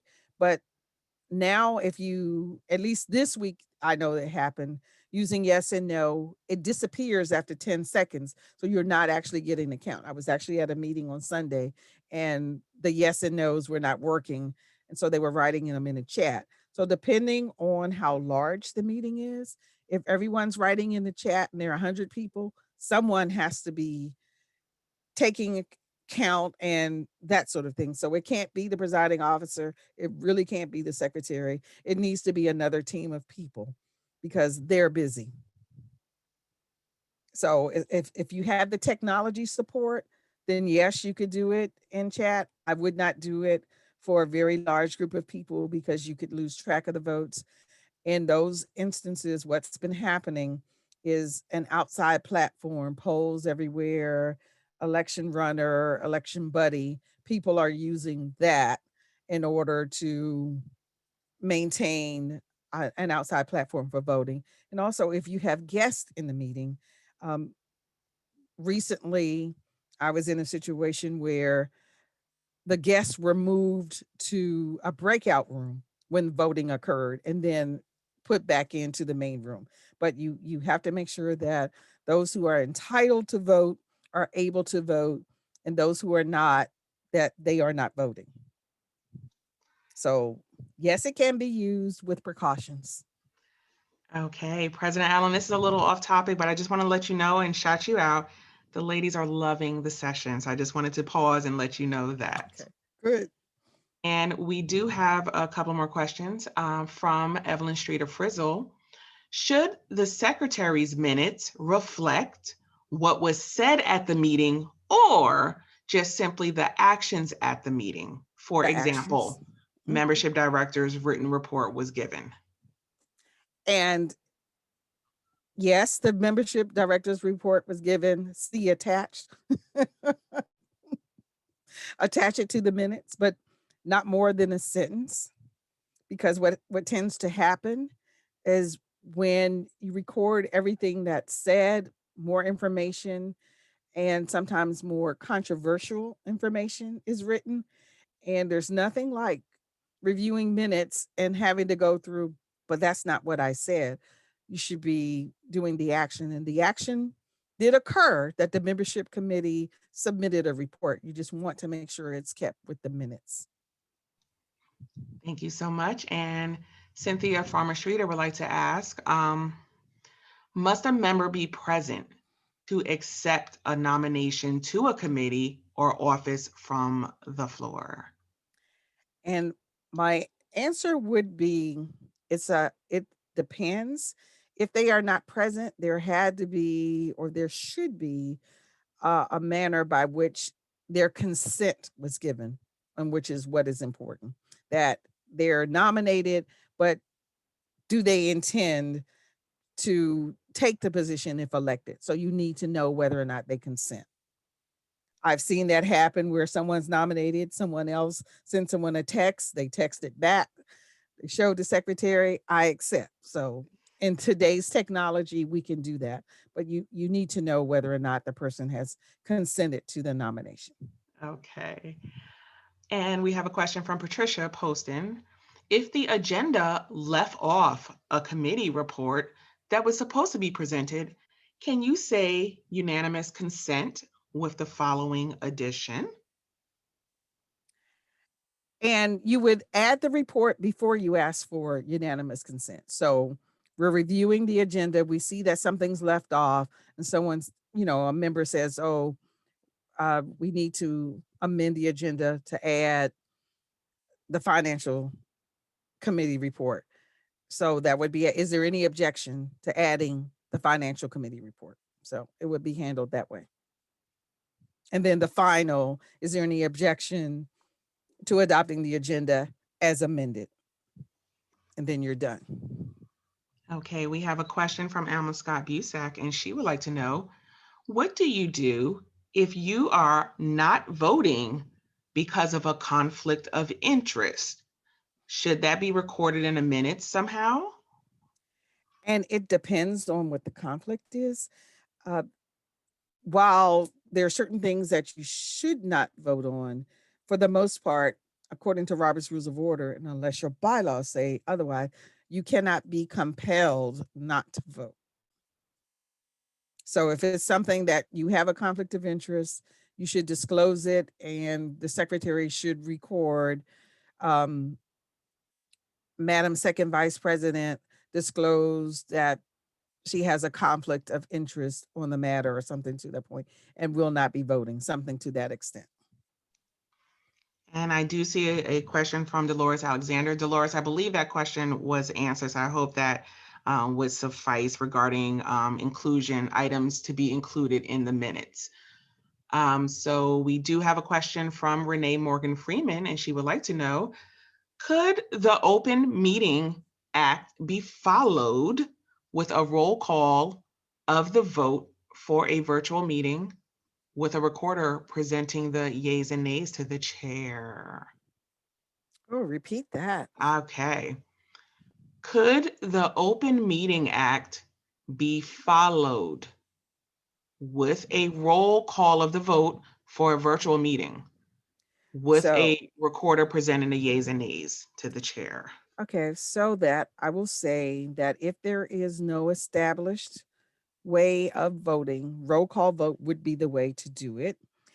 And I would not focus on the fact that it's open meeting, but rather you have no other established way of voting. So roll call would be the default. Yes. Okay, and we have one more question from our National First Vice President. She would like to know, do you need to identify the maker and second of a motion? Well, as a parliamentarian on our board, we have moved away from naming the maker of the motion. Most organizations will record the name of the maker of the motion, but not the seconder. It's not necessary to name the seconder. We have a meeting rule in place where we don't record the name of the maker or the seconder of a motion for our board meetings. But most organizations at least record the name of the member that made the motion. And President Allen, that is all for right now. They had us Okay. busy, but keep those questions coming. They've been wonderful. Okay, so the point is, I think you all need a break, and you can't have a break until someone puts the proper motion on the floor. And even though it's almost 9 o'clock, I can stay as long as we need to stay in order to finish this. We're not quite done. So it's now 8:48. So I need someone to put a motion on the floor to take a recess for however how long, 5 minutes, 10 minutes. So we need a volunteer. Okay, if we could get a volunteer. Oh, I see Cynthia before I could even say it. All right, Cynthia, we're going to bring you on to talk.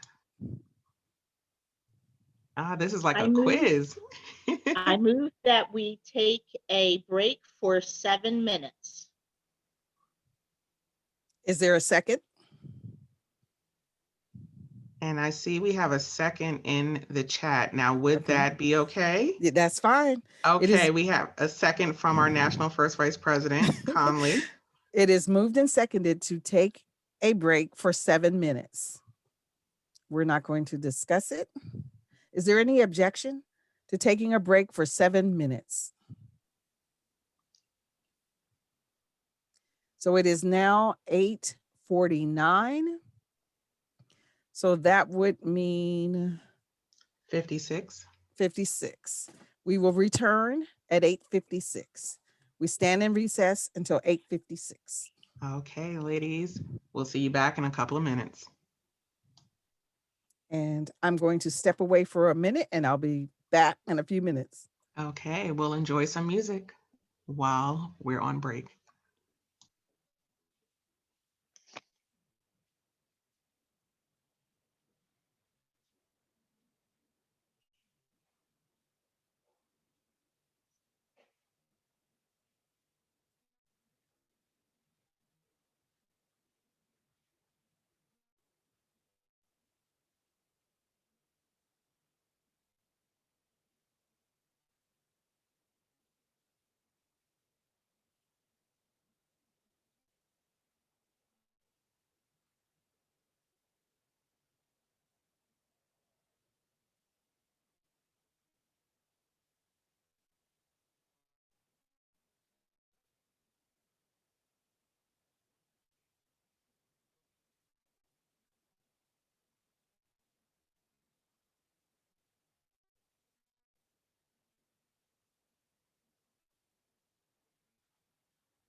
Ladies, we are beginning in 1 second.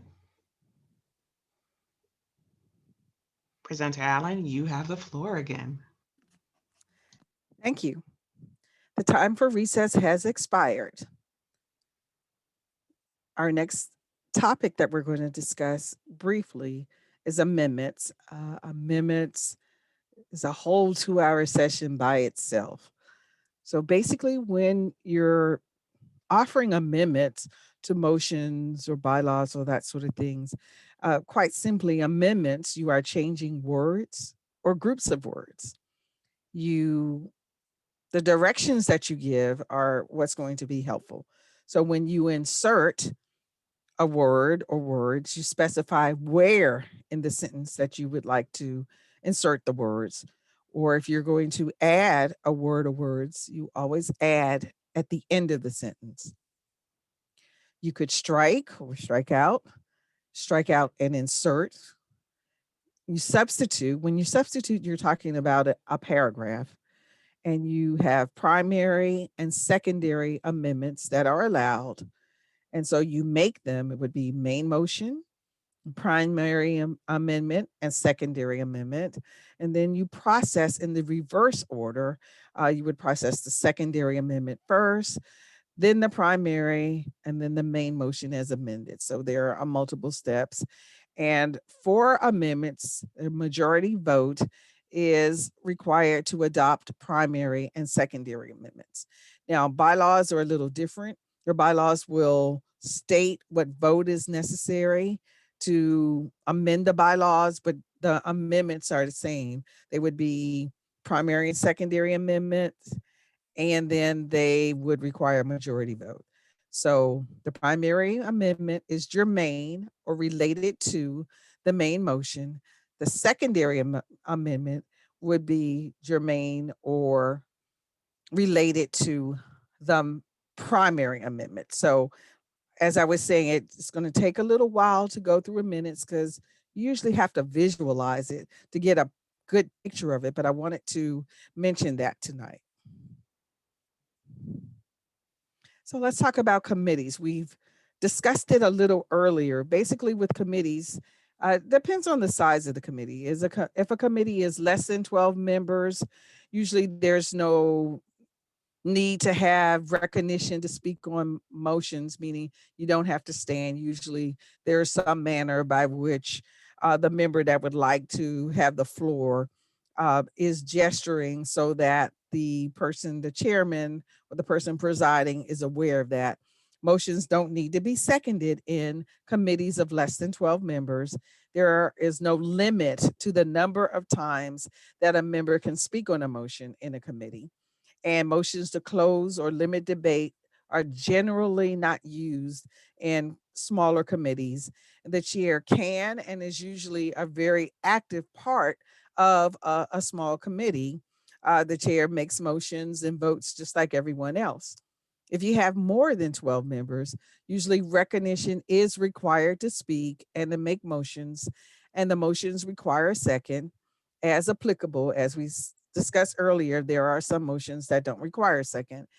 There are limits to the number of times a member can speak on a question or a motion, and a motion to close or limit debate are in order in larger committees, and the chair maintains impartiality and votes under certain circumstances. That's usually to make or break a tie, or if they're voting by ballot, I would say similar to what the chair of the body would do.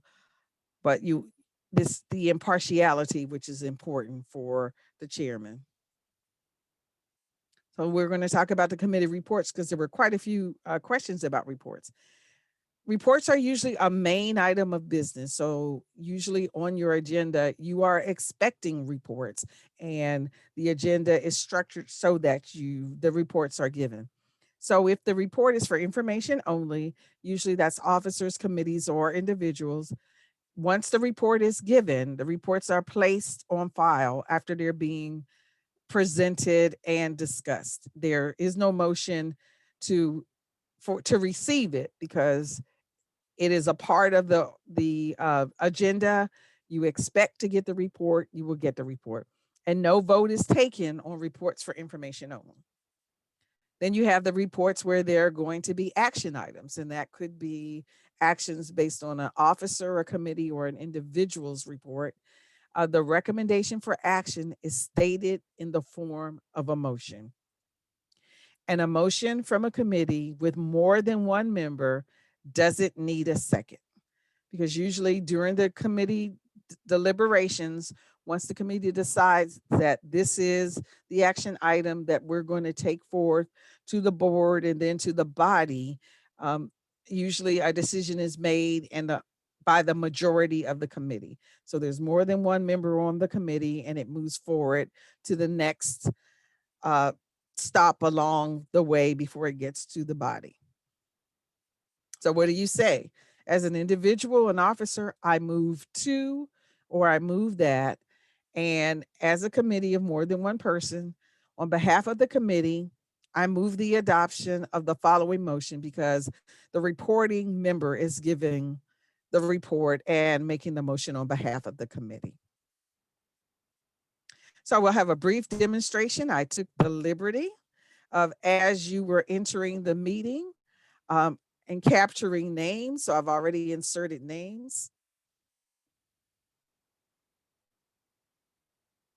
And so you'll see for the president, and I'm not sure the correct pronunciation of the name. President, is it Rischer or Reicher? Madam Moderator?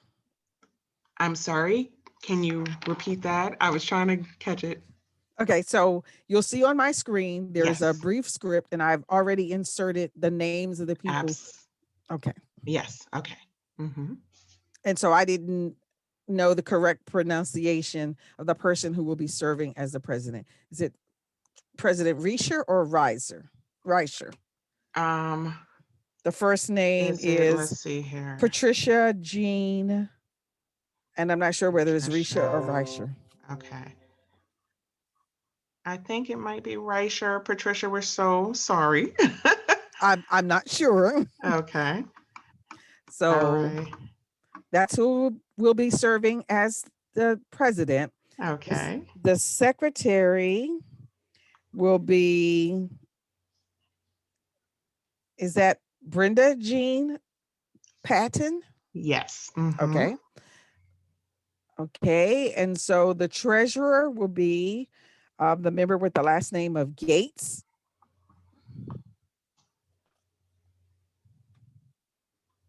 Okay. And do you want to bring them on live?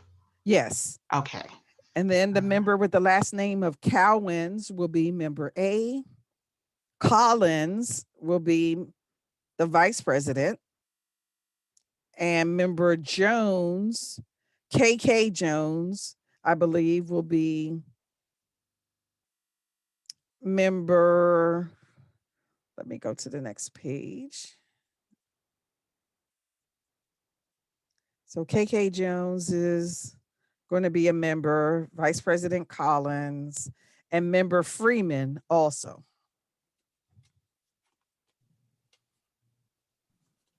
So those are all the members that we need to have their microphones live. Okay, ladies, you have been given access to unmute yourselves. You can do that at this time.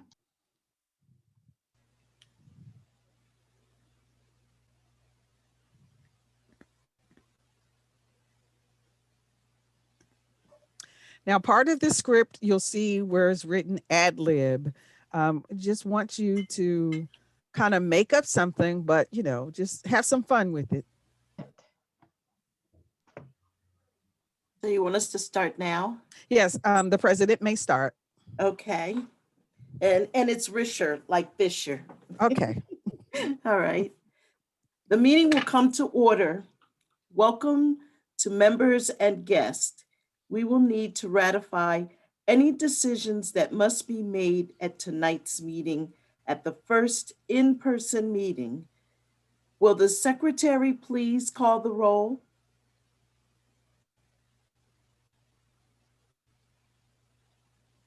I think think our secretary is MIA. We might need someone to step in for Patricia.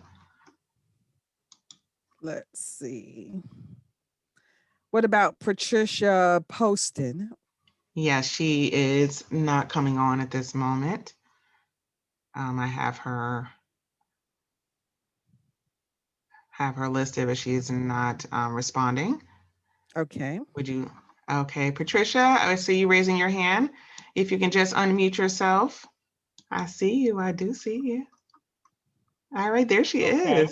Okay. All All right. right, I thought it said Secretary. Patton. It says It Patton did. on there. It Okay. did. Okay. Okay. So Patricia. I'm to do what? I'm sorry. Call You're the going to call the roll. roll. Call the roll in alphabetical order. Oh, so this is an ad lib. Okay. Yes. So I'm calling for the president. Is that what I'm doing? Vice Yes. president? Okay. So I call President Reiser. Yes. Okay. First vice president. Second vice president.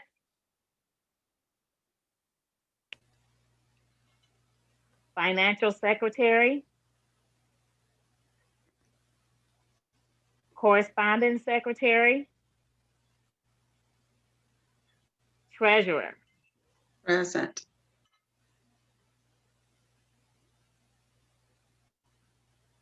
Is that it? Yes. Madam First- President. The Mhm. first item of business is the adoption of the agenda. The agenda was sent to every member prior to this meeting. If there is no objection, the agenda will be adopted as presented. There being no objections, the agenda is adopted. The next item of business is the approval of the minutes. Although the draft minutes were distributed prior to this meeting, will the secretary please read the minutes for the members on the phone? And so you Okay, can our just minutes. ad lib. Mhm. Yes, Just our ad minutes lib. from our last meeting on December 22nd, 2020 are as follows. We had, do I talk about the agenda? Yes. The agenda was adopted as distributed. The minutes were accepted as distributed. The financial secretary had no report. The treasurer submitted our budget for December, from November 20th to December 20th,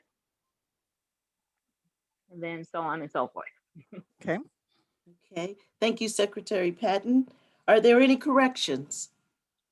Hearing no corrections, the minutes are approved as read. The next item of business is the report of officer. The president's reports. So I make up something here? Yes.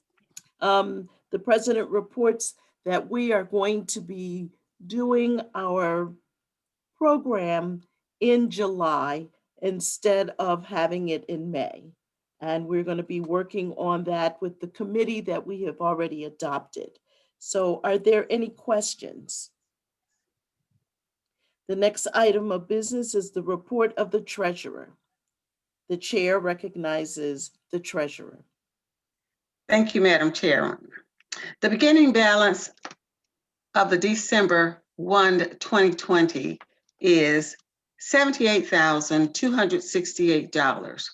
Total deposits, $10,200. Total expenses, $7,520. Ending balance as of December 31, 2020 is $81,620.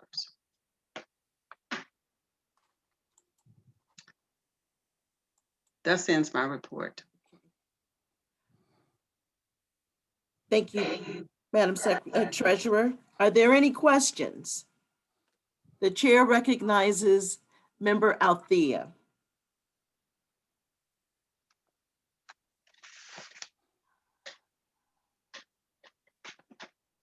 So is there someone that's going to come up?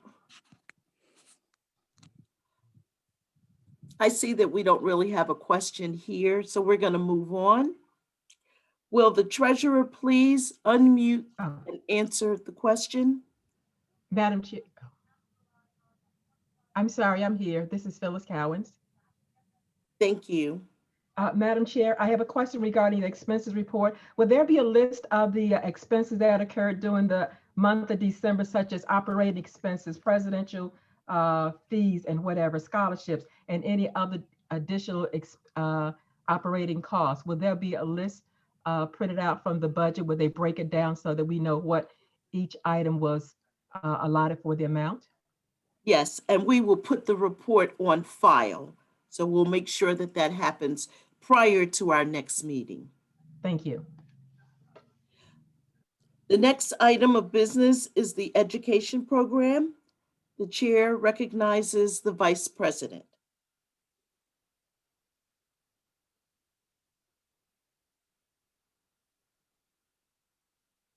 Vice President Collins, are you there?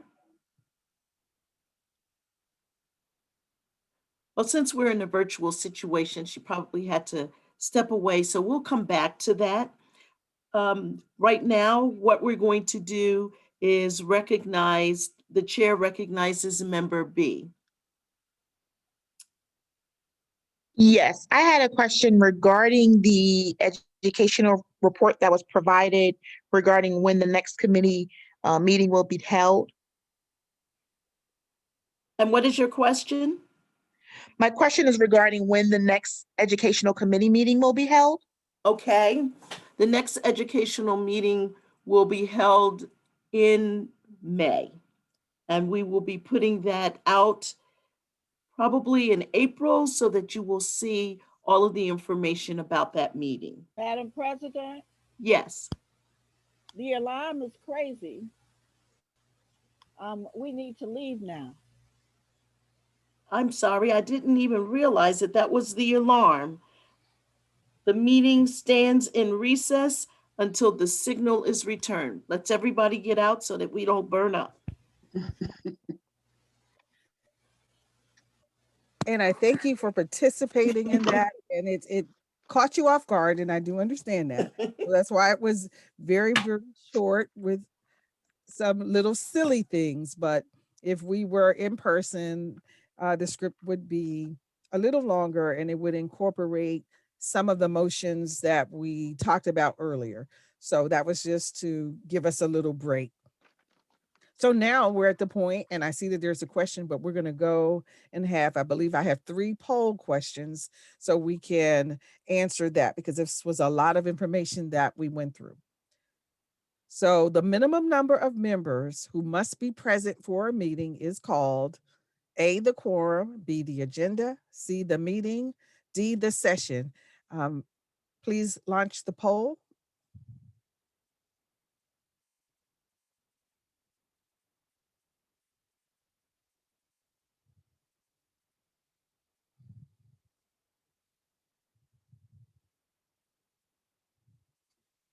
Has everyone voted who chooses to do so? We have approximately 78, oh no, 81%, 83% of the votes in. Okay, please close the polls.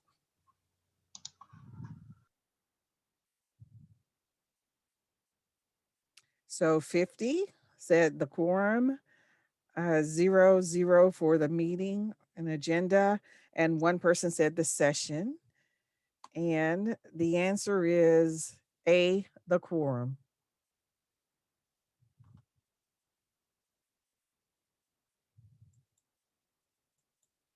Oh, let me go back one.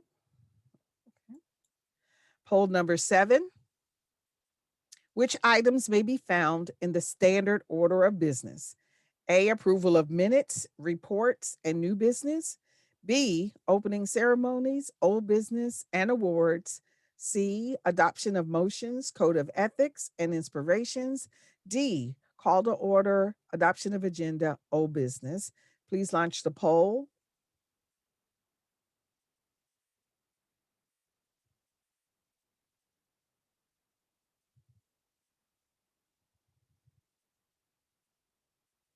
Has everyone voted who chooses to do so? We have about 78, no, 80% of the vote in, 81. Please close the poll.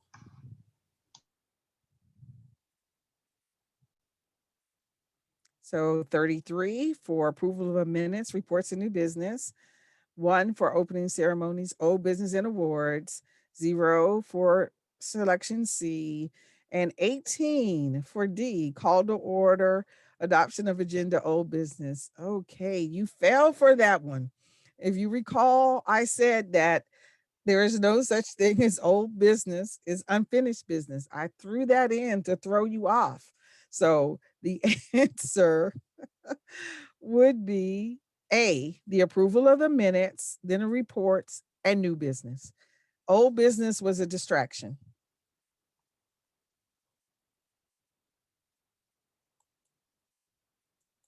Poll number 8.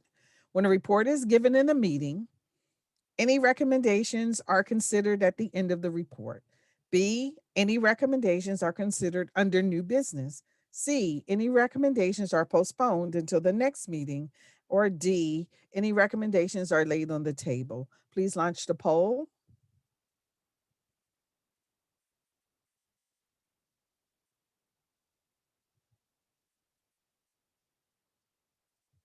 Has everyone voted who chooses to do so?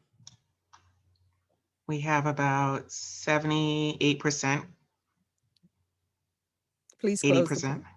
Please close the poll.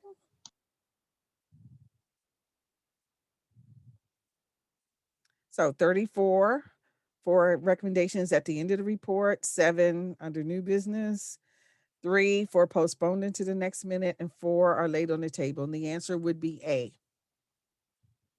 at the end of the report.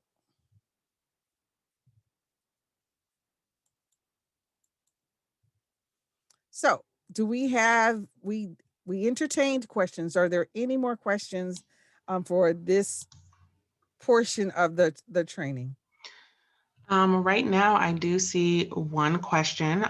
Lois Branch, I did send a message. You have your hand raised. I'm not sure if you have a question, but if you do, please just let us know in the Q&A or the chat. This question is from our national president. Do reports have to be read if submitted ahead of the meeting? My answer would be no.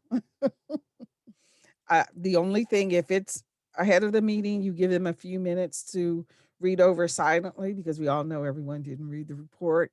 But if there is a motion, you want the committee to give them a few minutes to read the text, and then the motion should be made. But my answer is no, there's no need to. That was the point of distributing the reports ahead of time. However, if you get a member that insists that they be read, you will need to read it, but you want to make sure you get it out ahead of time. And in not many instances will anyone admit to not reading the report. They're just not going to say anything usually under real life circumstances. They just kind of take it as though that's something that they should have done and just go with the flow. So we're getting near the end. So virtual participation, online electronic meetings, you see the big picture of the COVID virus. So the authority to meet, to hold meetings virtually, electronically, is usually in the bylaws. For this pandemic, it caught a lot of organizations off guard. Their committees may have met by conference call or in some other electronic means, but their general bodies, their larger body, their membership meetings were not prepared, because they usually are in person and face to face. And that's what I was discussing about going to your state and local statutes or the nonprofit laws. Quite a few states did indeed amend their nonprofit laws to allow nonprofit organizations in their states to be able to meet without regard to geography because of the pandemic. And so that's what you want to make sure that you've checked there. Other than that, as we discussed a little earlier, the motion to ratify is going to be very, very important. You need rules to govern the meeting. When we all first started out with the virtual participation, it, in my opinion, under on lots of occasion was a social outlet. It took twice as long to hold a meeting because everyone was happy to see each other. And a lot of the time in a meeting was spent doing that, greetings and that sort of thing. Well, it got to the point where a, a 1 hour meeting became 2.5 hours, and you have other things to do. So it was necessary, even though there are rules that are out there, to understand that you will need rules to help govern your meetings, just as you do when you're meeting face to face. There needs to be a process in place where speakers are recognized or given the floor. They're able to make motions, debate, and to vote, whether or not you're using the chat, the Q&A, or the poll feature, or an outside platform. You need to make sure you've taken advantage of the things that are out there. You will need a team of people to help with the logistics. The president is busy conducting the meeting. The secretary is busy writing the minutes. You need a separate team of people that's focusing on the chat and members having technology problems and things of that sort. So, and it's not just the members that log on that are having computer and tablet problems. You have members that are on the phone. And some are not on smartphones, they are on their landlines. Our older members are using their landlines. So when you have a meeting where it's important to take attendance and they don't know how to rename themselves, or they can't rename themselves because they're not using a device by which to do it, there needs to be a mechanism by which they can be unmuted, and then the host or co-host are able to rename the member so that you know who is on the call and at the meeting. All of those particular things have to be taken care of, and there needs to be a process in place for that. So with the motions, the virtual motions, again, you need to determine how you're going to decide whose turn it is to speak as part of the meeting rules. It's going to depend on the size of the meeting. If you have a smaller meeting, there are only about 12 members on, they literally could raise their hand in the meeting, but someone other than the president needs to be aware of it. The president is conducting the meeting. It's kind of hard to focus on all those sort of things. So you do need a separate team taking advantage of that. If you're having them raise the hand using the icons, someone needs to be watching out for those sort of things. If they're writing in chat, someone needs to write and to be able to respond and that sort of thing.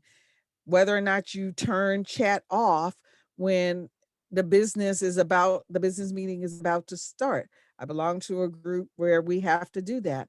Once you get on early, and we're in meeting mode as opposed to webinar. So everybody, again, oh, I like that dress on you, I like your hat, I like this, I like that. But when the meeting starts, the chat is not available for those kind of comments. It's basically available for questions about the item of business that's on the floor. You may need to do that. Also, what may be important, whether or not you require a second. If there are 1,000 people on the meeting, you won't want to do that. But if it's small enough to manage, you may want to have that included. Some people believe that no, we shouldn't have it, but I have this thing: if you're going to stop debate, and usually if you're in person, stop debate requires a second.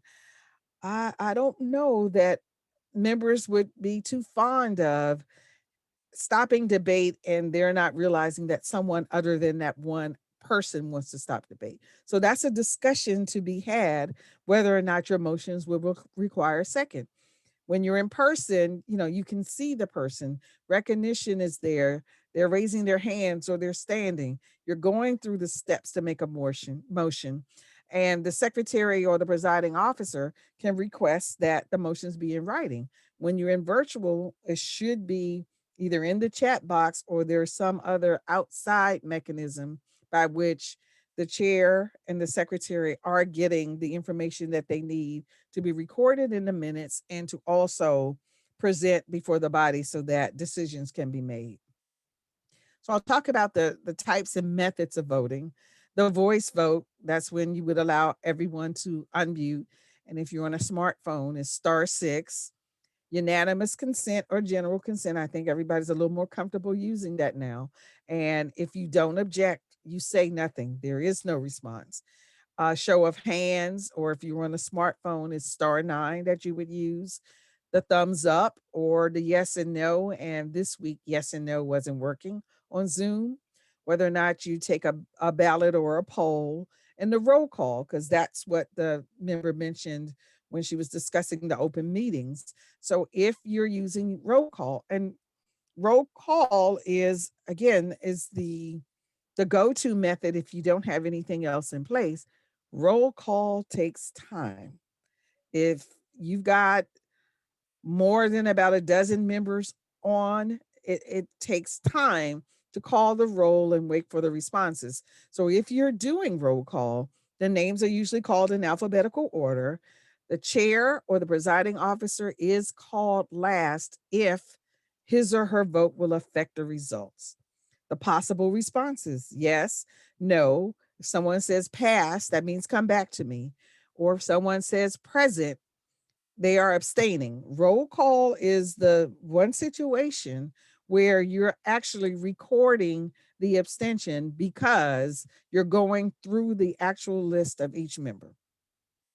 But in any other case, you're not calling for abstention. And even then, they can say present or abstain, but it's recorded because it's a roll call vote. Now, there are other platforms that can be used, Election Buddy, Polls Everywhere, Survey Monkey, sort of things in order to assist you. But it's going to be important that your members are able to use that technology. If they're not able to use it, you need to develop practice sessions, as you guys have done tonight. Members get on a little earlier. You've got the information that are in the screen so that they can kind of practice and do what they need to do. There must be a period by which they can get in so they can feel comfortable with the technology. Other than that, you could have one member holding up the business because their frustration is boiling over because they can't do some of the simple things that the other members can do. And they unmute and they let you know that they feel disenfranchised, and they will let you know that. And basically, most people are going to stop and try to help them. But after 5 or 10 minutes, really, what can you do? You have a separate team that works offline with that member in order to help expedite the meeting. So that is going to be important. And what we saw tonight, where the poll was set up, where you saw the percentages and the actual number of votes. So you want to look at the actual number of votes because that helps you better to determine whether or not something was adopted or rejected. Some people focus on the percentages, use the total votes, the raw votes. So when you're handling motions in the chat, you want to reserve the use of the chat. You really do. The motions will appear in sequence. There's like a time stamp on it. The member names will appear.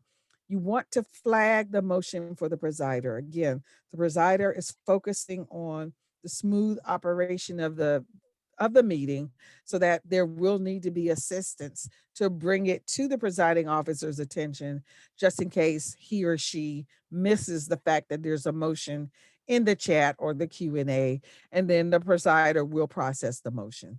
So reserve the use for the chat for the business, and the motions will have a time stamp. I was actually at a meeting, and this is one of the first times we were using Zoom with so many people. We had over 200 people on the meeting, and we were doing nominations from the floor. Oh my goodness. It was like popcorn. The names were just flying through the list. It was hard for the tech team to keep track of who was being nominated, and we had to slow down the meeting so that the tech team could keep up, so that the secretary could record the names of the members who were being nominated, and then the ones that were declining and the ones that were accepting. So we had to develop another procedure by which it was methodical, and it was a methodical, very slow procedure, but it allowed us to capture all of the nominations. And at the end of the process, we didn't have to hear before someone called the question. I put my name down and I wasn't included on the list, and that's not fair to me because that always comes up. So you want to make sure that the process is, the members believe that it's an intact process and that there's fairness in the process. And you can't do that if there is no structure to it. You have to have structure when you're having those kind of items going on, nominatings, and they're just flying off the page. That really was a nightmare, but we got that under control. So I'll stop here, take the questions, and then we'll do poll 9 because we're just about done.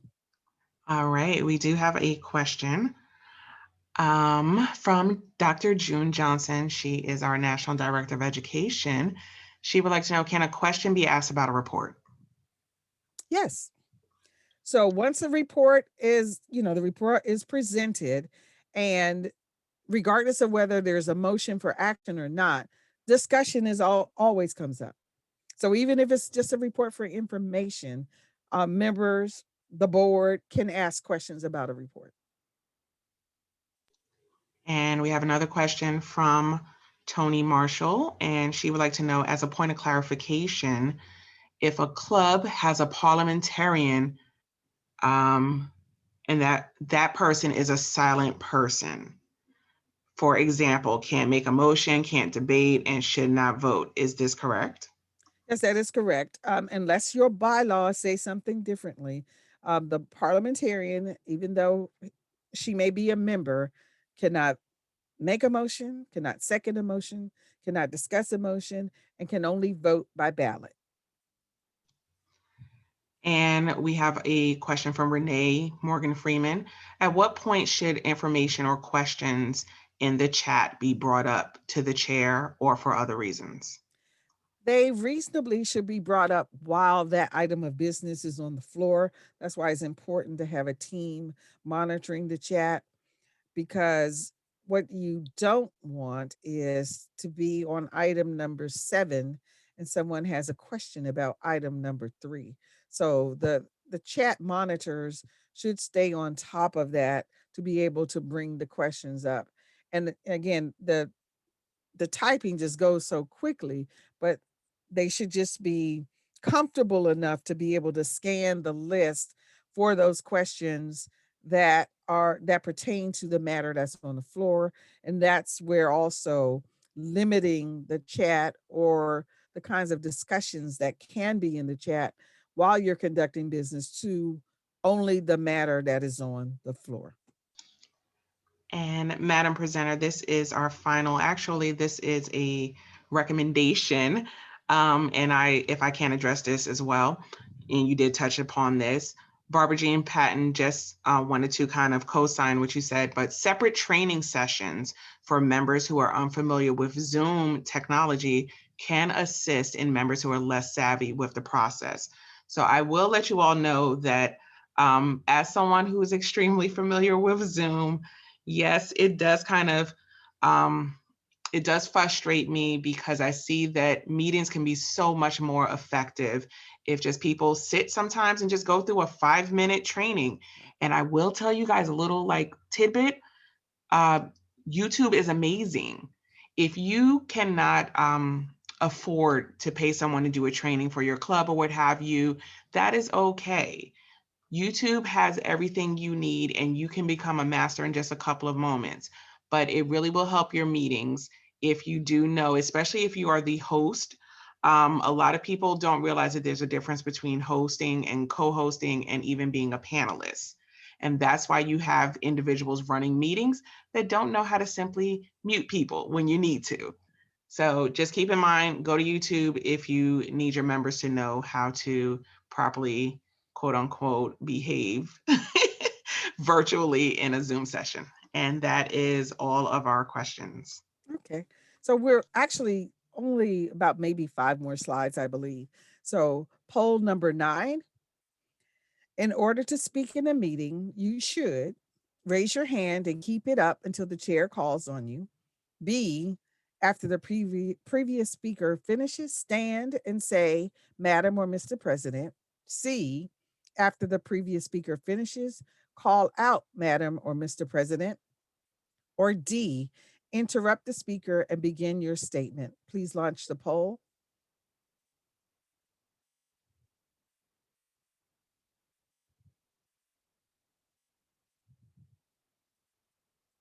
Has everyone voted who chooses to do so? We have 71% of the vote in. Please close the 75. poll. Mhm.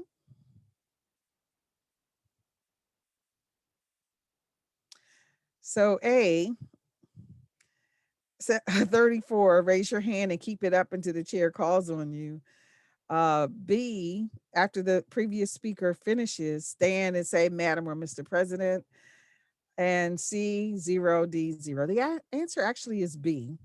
After the previous speaker finishes, stand and say, Madam or Mr. President. I think we need some more training on that one. That was kind of tricky. You know, I had to throw trick, but B is the actual answer to that. And I appreciate, I know that we are past our time, but it is difficult when choosing the topics for parliamentary procedure. I didn't want to be done in 20 minutes, so I had to make it a bit more lengthy than usual to make sure that I've covered most of the topics that should come Right. up. So we've gone through questions, so I can go on. We're at the last portion of it, and that's succession planning. Through your nominating committee, leadership development opportunities, strategic planning, standardization of how your committees and your board members work, building on your successes, having programs that are sustainable. All of these things should be part of your succession planning. There are lots of theories out there, lead while at the table, lead while standing up, all sorts of things. But as an organization, you have to look for what worked for your organization and to build upon that. What you want to make sure that you're on top of or ahead of is that as your members are coming through, again, making sure that there are leadership opportunities, but you need to be keenly aware where the ambition may be greater than the abilities. That's a Darleneism. Okay. You want to watch out for those sort of things. There are people who want to be leaders and who want to lead and who want a title, but their ambition clearly is much greater than their ability to do and to get work done. You want leaders to be gracious ex-leaders. You want them to be mentors and not meddlers. So all of those sort of things have to be taken into account when you're doing succession planning. Because there are lots of theories out there, but you have to look at what's good for your organization. And as a leader, what is your style? What is good for you? How can you influence people? How can you get people to follow you? And you want to make sure that you're praising publicly, but you may criticize in private. So this is more, I think, a self-reflection than it is anything else, because who are you as a leader? How do you lead? How do you make opportunities available for others is what's going to be important for the success and for the survival, quite frankly, of your organization. And so to say that again, there's no one wrong or right way. It's that it's a self-reflection that needs to occur. And you don't want to necessarily choose a person but rather make an opportunity available. With the leadership opportunities, you'll start to see people or that have talents that you were not aware of. And when you just focus on one person to succeed you, that may turn out to be the person who should not lead the organization or should not be a leader. So you want to be open-minded about it. And leadership and succession, it has to do with our successes, with our legacy. It also has to do with our personality, and then sometimes our personality disorder. We just finished 4 years with someone as a leader that had a personality disorder. I think a lot of people are now more familiar with the narcissistic personality than ever before. And so you as a leader need to be aware of that, and you need to know where you stand and how you contribute to the success of your organization. And so for succession, again, check your bylaws. What do your bylaws have in place to help you to mentor, to help you to provide opportunities for other leaders? I noticed that on your bylaws committee, I believe there are 13 members. I wrote that. No, you're not your nominating committee. You have 13 members on your nominating committee. So you want to make sure that the infrastructure of your organization is such that you are building and developing leaders. And simply, that's the simplest way that I can place it. And parliamentary procedure can play a role in that by helping to standardize the processes that you have in place. So I could not let us just about finish this without this particular question, because I thought this was important. So we'll have a poll, and there's just one more poll after this one. The order of the line of succession to the U.S. presidency is A, Vice President, President pro tempore of the Senate, Secretary of State, and Attorney General. B, Speaker of the House, Secretary of State, Attorney General, and Secretary of the Treasury. C, Vice President, Attorney General, Speaker of the House, and Secretary of Education. Or D, Vice President, Speaker of the House, President pro tempore of the Senate, and Secretary of State. Please launch the poll.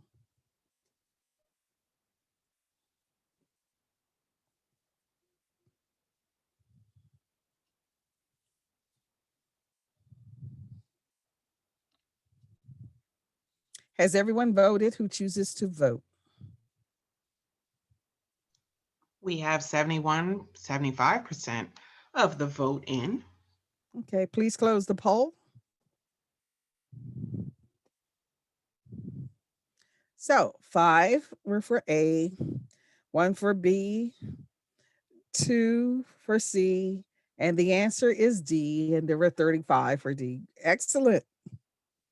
We all learned lessons.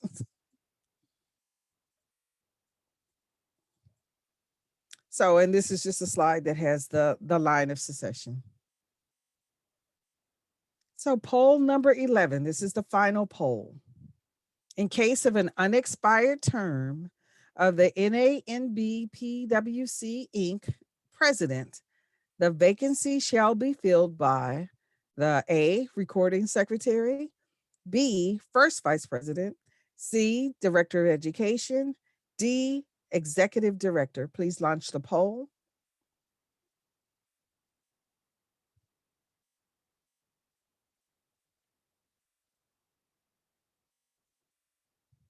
Has everyone voted who chooses to vote? We have 83% in this time.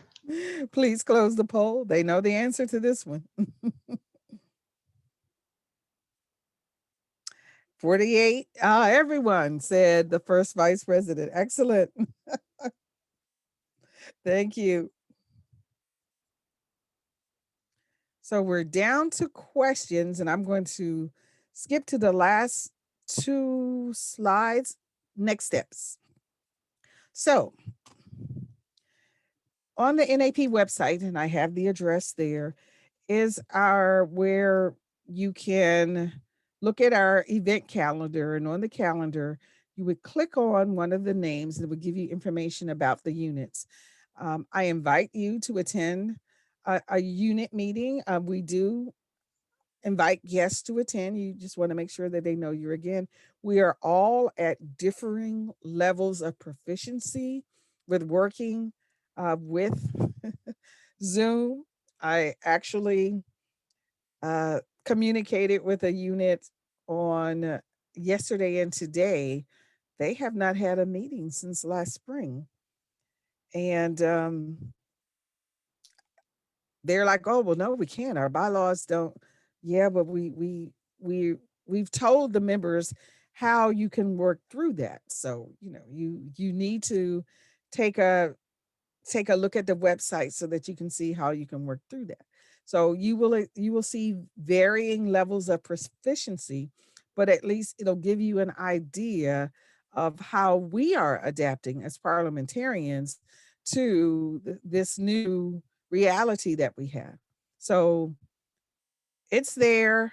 You can look at the units there and see the different units in different states. We even have electronic units. Quite a few of them are more proficient because they've been an electronic unit the whole time that they've been an NAP unit. So most of the others were meeting face to face, and so they've had to adapt to the virtual environment. So there are only one or two electronic units that are not proficient in the sense that they don't have the membership that does certain things, but we have three. The unit in Texas, most of the people live in Texas that's a very, very vibrant unit. And so you want to take a look at that and just visit. And if you're interested in becoming a parliamentarian, attend in-person or electronic unit meetings. You can do that the whole year. Take the membership exam. You can start to prepare and take the exam in 2021 and study and take parts of the registration exam, March through November. And again, continue to attend meetings, attend association meetings. And we're planning for our conference, our biennial convention, to be held in Atlanta, September 9th through 12th. However, we also have a plan B where we'll have a virtual or a hybrid convention. We don't know yet. We are in the planning stages to do what we need to do because it depends on Georgia is one of those states where the governor doesn't believe he doesn't believe things either, just like the Texas and the Florida governor. They don't believe in the science as they should when it comes to the COVID virus.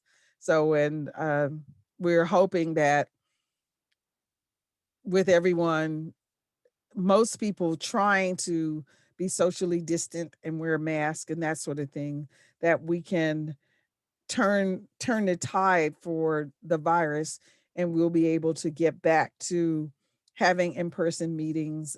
I don't know if that's going to be possible this year, but we are making additional plans in case we have to have a virtual meeting.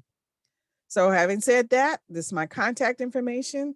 If you need to reach me, this email address is also on my phone. So I respond to that much more quickly than the one that's on the NAP site because it's on my phone and I use it. So, I'm available for any questions that you may have that we have remaining. I thank you so very much for being available for this session tonight. And I try to give you information that could be useful that you could take home, and some of the things you'll be able to put into practice right away. And so I see that we have another question, Madam Moderator. Yes, we do. And the question is, I think this is a great question. It's from our national president. Are there annual dues as a member? And yes, we actually have a membership exam. We have a membership exam, and that's on the the test, the sample test, or the study guide is on the exam, and our dues for new members are prorated. So it depends on what time of the year that we join. We actually have gone through and we offer in-person testing, but we also have a virtual monitoring testing also, where a member can take, or a prospective member can take the membership exam online and have a virtual monitor. So we do have that, but our dues are prorated. Well, I think that is it for tonight. I don't even know what to say. I mean, the comments said it all. And if you have a chance to just look through the comments, there's been everything from, I'm so glad that I joined this session. This was so informative. I wish more people were here with us. You were speaking the truth. So thank you so much for everything that you have shared with us. We are going to bring our National First Vice President, Dr. LaTanya V. Conley, on just to close us out in a second. But President Allen, seriously, I want to thank you. But I do want to also give you the opportunity as we close out. Can you just leave us with just one seed of wisdom, something that you think really we can walk away with? I know you gave us so much tonight. And I think people are excited to just kind of bring life to this, but can you just drop us with one little seed of wisdom? And I think with parliamentary procedure, honestly, common sense will get you through most meetings. And you only have to use parliamentary procedure when common sense is absent. I mean, there are some things that just make sense to do, and others just don't. If you use common sense, you can make it through most meetings. You're using common sense. You're being courteous to each other. You don't have to be burdened by rules because you're treating everyone fairly, and that's the key to efficient meetings. Okay. Thank you. I think that says it all. So we're going to bring our National First Vice President, Dr. LaTanya Conley, over right now. She's going to join us. We're going to see if we can get her to possibly even come on camera. So we will see here. I don't know if she's ready for that. I'm ready. All right. Let's get you going here. All right. We're going to bring her on live. But just while we're waiting for her to join us, just want to remind everybody that we will work to get the recording to you. We're going to get you in there. Okay. So hopefully by tomorrow, we'll be able to make that happen for you. Just cross fingers. But many of you have asked about the information. And of course, you'll be able to see that in the actual recording. So all of the information on the slides that National President Allen has provided us with tonight will be accessible on the replay of the video recording. Madam National First Vice President, you have the floor. Well, I want to say my heart is full on tonight. I just want to say to President Allen and to my own president, Ms. Sherelle Carper, I am just so delighted that she was able to join us tonight as a member of both NANBPW and a member of the National Association of Parliamentarians. I was so excited that President Allen accepted my invitation to be a part of our 2021 Leadership Institute right away. It was not days that she pondered. She accepted the invitation right away. So I'm just ecstatic that she's here. I'm ecstatic that what we're trying to deliver and provide for our membership. Parliamentary procedure is key.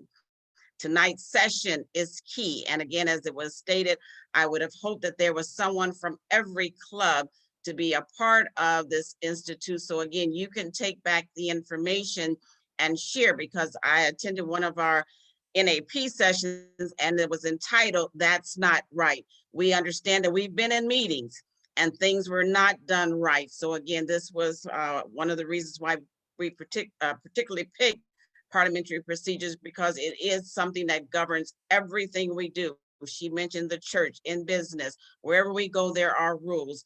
And this was just something else to assist our members. So as I said before, my heart is full. I'm excited. I'm looking forward to modules 3 and 4 with our very own members who will be doing those sessions, Dr. Jackson, Dolores Alexander, and Mrs. Rosalind Cooley Prayer will be rounding us out with the last 2 sessions and next month in February. So look forward to everything that's coming, and we will get our Entrepreneurs Institute off the ground. We're looking to do that in March, no later than the first part of April. So I wish everyone a wonderful evening as we get closer to the 10 o'clock hour. And the reason why we went over, ladies, is because of all of the wonderful questions that you posed to Ms. Allen this evening. Thank you so much for joining. Thank you. And ladies, we are going to close out this evening. We want to thank everybody so much. I see the comments in the chat. Thank you all for allowing me to be with you this evening and for moderating this session. President Allen, thank you again so much. And of course, to our lovely National President and National First Vice President, thank you for the opportunity to serve you all. Everyone, have a wonderful evening and remain safe. Good night. Good night.